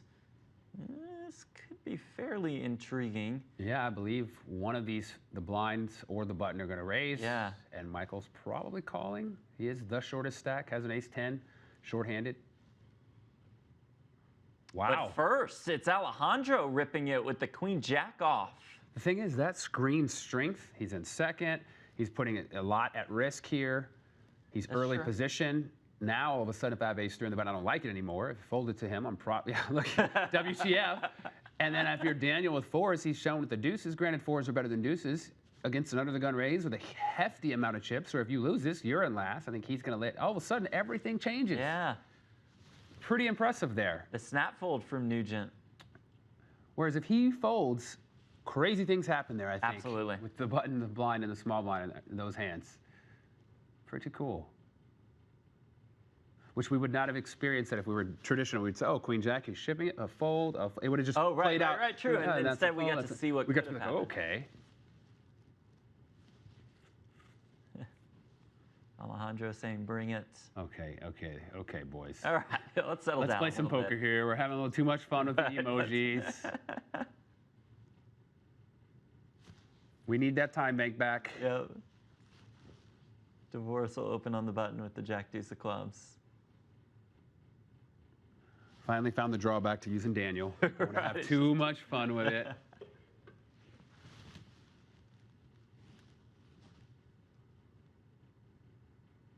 Oh, we get a defend. We haven't actually seen just flop play. What is this? How do you analyze this? First flop we've seen that wasn't an all-in? I think so. I think so. I think so. That is wild. 69 hands. We are an hour and a half into this final table. We haven't seen any street poker. Here we go. Yeah, I don't even know what this is. This is weird. They didn't hire you for this kind of analysis. No, yeah. I'm sorry, guys. I'm Yeah. not experienced enough to cover this. Defends with the King-8. Daniel makes a really small bet. Don't have to bet much in these spots. But like you say, these two have history. Granted, it was pre-flop. But they have shown that they'll mix it up. It's true. Having those two small stacks just hanging out on the side, licking their lips for a pay jump, though, makes it really hard to play with just king high. If you're Alejandro, you're like, that's another reason why you don't defend, because it's really hard to play. Sure. I mean, obviously, if you drill it with a king, but you got king deuce or king 5, you got king in a little card. We do have 2 6s and an ace jack. We do have the ace jack off suit for Anatoly Filatov. With 8 blinds, I think you're going to see a ship here. Probably some emojis first, and they're going to come after. Folds to Alejandro in the small blind with the 6s. I think with the 2 short, I want to call, but I don't think you can with the 33 million stack just lurking in the 40. Does lay it down. And the 5 high is clearly a fold. Anatoly adds 10 mil to his stack.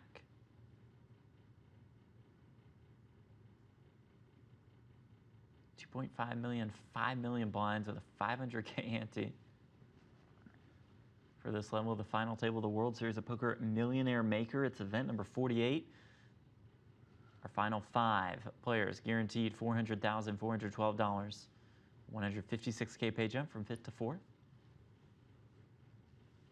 I'm not sure what it is, my obsession with round numbers, but it's always bugged me in poker how they don't just find a way to smooth it out, to make it 1.5 and 1 and So then with 780 and like take the change and look, distribute it. We're smoothing it out even more because, as you see in the GG client, there's actual change being handed out, which will really drive you crazy. Yeah, I mean, it really does. Like, let's just make these numbers round and take the rest, distribute it at the spots no one looks at down at the bottom.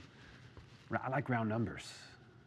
Although I've probably lost a lot of money in a poker game because I want to get to a round number. It's like I should leave, the game's bad, but I really want to have a round number. I'm going to stay, and 8 hours later, and hundreds of thousands of dollars. When you were oh so close to that round number. I mean, there's a famous story I have trying to get to even 1 mil. Yeah. And I was close. Didn't want to leave at 9 something. About 80 hours later, no, it wasn't that long, but yeah, it was negative 6 figures. Painful. All because I wanted that even 1 mil, which what the hell does that truly matter? Round numbers. I got a sickness, I guess. I like round numbers. I even bet. I said, bet off the change. Right, yeah, you could tell, yeah. Yeah, something's wrong. Something's up there. We had Queen Jack before and he ripped it. It's true. Almost a similar spot, and he does. This is really crazy for Daniel here. This is a turning point. If he calls and loses this, he is right down there with these short stacks. Shove is for 13 bigs. Dvoress started the hand with about 21, 22. I think we might see a fold. Oh, he calls. Snap calls with the 8s against the Queen Jack. Here we go. What a crucial flip. Yeah, this is at huge. This point. Oh, wow. It comes King, King 3, a safe one so far for Dvoress. 9 on the turn opens up a lot of outs for Alejandro. Does he find one of those outs on the river? It is a 7 on the river. There it is for Daniel Dvoress, and we say goodbye to Alejandro Caridad out of Argentina, out in 5th place for $400,412. Wow. And he There's was that big he was in back. second. He was in second, I believe, when he got it in with the Queen Jack there, and he'll be taking home 5th place money. That's got to hurt. Painful $400,000. And Anatoly so happy, Michael Nugent so happy, Kaio so happy, maybe almost as happy as Dvoress is with that $156,000 pay jump. Huge flip. Huge for everyone. And we see Dvoress back to business as usual as he rips it in here with the 5-4 off. Nugent does have an ace. He is the shortest Got stack. 6 blinds and ace here, the shortest stack, four-handed. Does make the call, and here we go. It's Michael Nugent all in and at risk with the ace-deuce against the 4-5 of Daniel Dvoress. It comes 4-5-10. Now Nugent looking for a 3. You didn't expect your opponent to have an undercard when you put them all in with the 4-5. It is not a 3 on the river. It's no big deal. It's no big deal for Daniel Dvoress. It is 4s full for him as he busts Michael Nugent, Mr. Fabulous, on GG Poker, out in 4th for more than $556,000. I just realized the person that flip hurt probably the second most after Alejandro. Mystery emoji, Daniel Negrani. Yeah. He's probably sweating this and that. Now Negrani's in some real trouble. Yeah. With a 100K bracelet bet against Daniel Dvoress, who's just going to go max pressure here against these 2 short stacks. There's probably any 2 here on the button, yeah? I mean, yeah, I think it's going to be like that until one of these guys doubles up and actually can do some damage to his stack, but they're in trouble.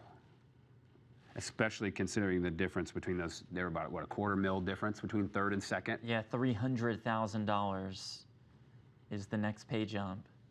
So, yeah, it's hard to stick it in knowing that if this other guy goes broke, I make $300,000. Okay. Come on, Anatoly. Let's move on to the next one. Thank you.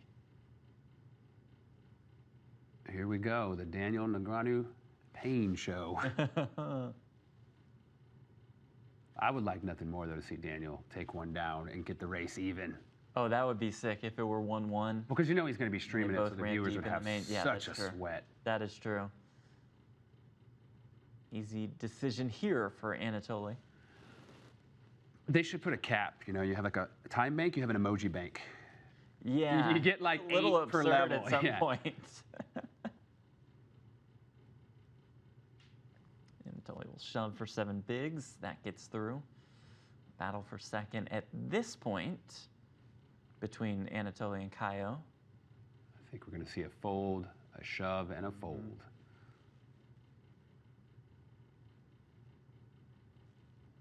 Just keep thinking back. What a call with the 8s. Yeah. And then a huge flip, holds up. Exciting turn card, increase the outs by, you can now double pair the board, make a straight, but it held. It was dramatic. It's probably the moment of the tournament, right? I mean, if you think back, Absolutely. they all have a key moment in these tournaments, a hand that really determined the course of it, and that was it. There's the fold, there is the shove.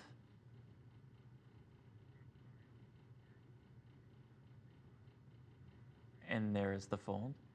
Daniel Dvoress, our chip leader. Dvoress out of Canada, born in Russia, a coach for Run It Once and the winner of Super High Roller Bahamas for more than $4 million.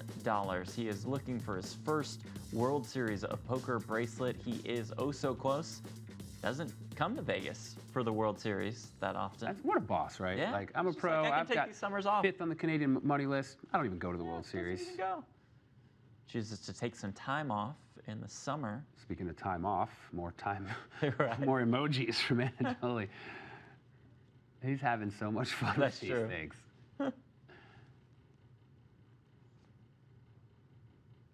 And now he picks up 2 10s.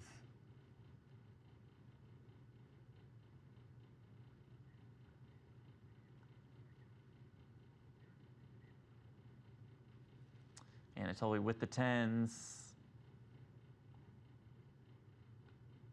The Russian with more than $5 million in career live tournament earnings.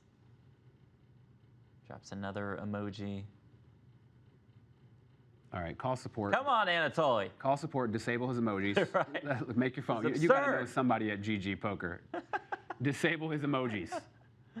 There it Too is, all of much. the chips. All right, let's hear from the birthday boy, Anatoly Filatov. Hello everyone, my name is Anatoly Filatov and this is my first World Series of Poker final table. I was so close so many times. I played poker professionally for like 10 years. I'm a Russian ambassador of poker and actually this is my birthday. So the final table is on my 32nd birthday and my first best score was like in Sochi 2018. I started this tournament at Seems my like a guy birthday who would also like and to I won use a lot million. of the, So this emojis is the as second he time I should continues do to that. do with the ace king on the I wish button. you best wonder of where the luck heck and he's show at you in best that field. performance. Is that gonna field? See you Is soon, he playing guys. poker in the country? What's going on here? Ooh, 5s and ace king. Here we go. Big flip. Anatoly all in and at risk with that ace king against the pocket 5s of Daniel Dvoress. Comes Jack 6-4.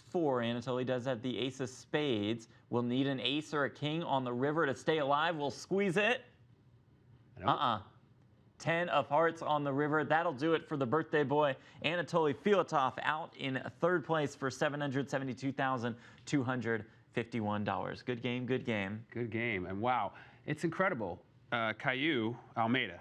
Yeah. Started with 4 big blinds. Yeah. 8th place. Yeah. Probably getting 150 grand. Nope. He's a millionaire. He is a millionaire. Millionaire. Our final 2 are guaranteed at least $1,072,428. Caillou flops a pair here in a backdoor straight draw as Dvoress just limped in with the jacks. Pretty incredible. Pretty good display of patience to start with 4 big blinds and ladder your way up to $1 million. But yet, you're going to check raise with bottom pair. The trap was set by Daniel, and it looks like it worked for at least $13.5 million. Now, will he just call and keep the trap going, or is he just going to spring it? He just springs it. Does all of it. Caillou with 5 bigs behind will lay it down. Pretty well played by Oh boy, and Dvoress. here we go. Yeah, 5 bigs, heads up, suited king. And a lot of people too are like, I want $1 million. Let's just get it in here. right. The all-in in the call. Dvoress in a dominating position, looking to dodge an 8 or backdoor diamonds or backdoor straight draw. River card. It's a no-sider. It is a 3, and that will do it. It is another signature moment for Daniel Dvoress. He wins his first World Series of Poker bracelet. He takes home more than $1.48 million. And David, quite the showing from one Daniel Dvoress. Yeah, man. I mean, yeah, he ran well, sure. But God, he played great. I mean, yeah, very impressed, but not surprised. You know, I mean, he probably has the most experience, definitely the most experience at stakes this significant. He played well. You said it, quite a showing for Caio Almeida entering this final table. 8th in chips is a super, super short stack, to say the least. Spins it all the way up. The 9th place payout was $107K, and Caio, the Brazilian, wins more than $1 million. The top storyline, though, is Daniel Dvoress. David, you summed it up, and I guess we should mention he might be in position to win another 100K on top of that because of that bracelet bet with Daniel Negreanu. I feel bad. They might. I feel bad we keep talking about it. You know, Daniel's watching, and he's probably feeling a little pain right now. But, you know, when you're the face of GG, your emojis are all over the place, it's hard to not talk about you. But, yeah, no, Daniel Dvoress was really impressive here. But, like I said, not surprising. You know, when we talked about it, we looked at his resume, we looked at his earnings and then his chip position. It's like, I think it's his tournament to lose. Yeah, you mentioned that when we came into the day. Not only brings that wealth of experience, he brings that chip lead, and that proved to be very valuable. All right, it's Dvoress winning the Millionaire Maker. Up next for us is going to be the 10K Heads Up Championship. That started today. What do you expect to see next week when we're down to the Final Four? A pretty prestigious event. I think it's going to be way different than what we have covered these past 2 Saturdays, right? Instead of these kind of weird, awkward, short-stacked, jousting ICM battles, it's going to be just street poker. We're going to be heads up, a little deeper stacks, a lot bigger names, more high-level poker, I imagine. You know, lots of outthinking each other. I think it's going to be fun. I'm excited to watch. Yeah, we're greatly looking forward to that. We know, though, that that will not include Daniel Dvoress, as he did just bust to Sorel Mizi. But I think he's going to be okay with the way the day played out. Yeah, and I think his friends are going to get a pretty cool wedding present. I think so, too. All right, it's almost $1.5 million for our winner of the Millionaire Maker. That would be one Daniel Dvoress. Congratulations to the Canadian on his first World Series of Poker bracelet. Thank you all so much for watching. We will be right back here next Saturday for Final Four coverage of that 10K World Series of Poker Heads Up Championship. For our crew, for David Williams, I'm Jeff Platt. Thank you again for watching. We'll see you next week.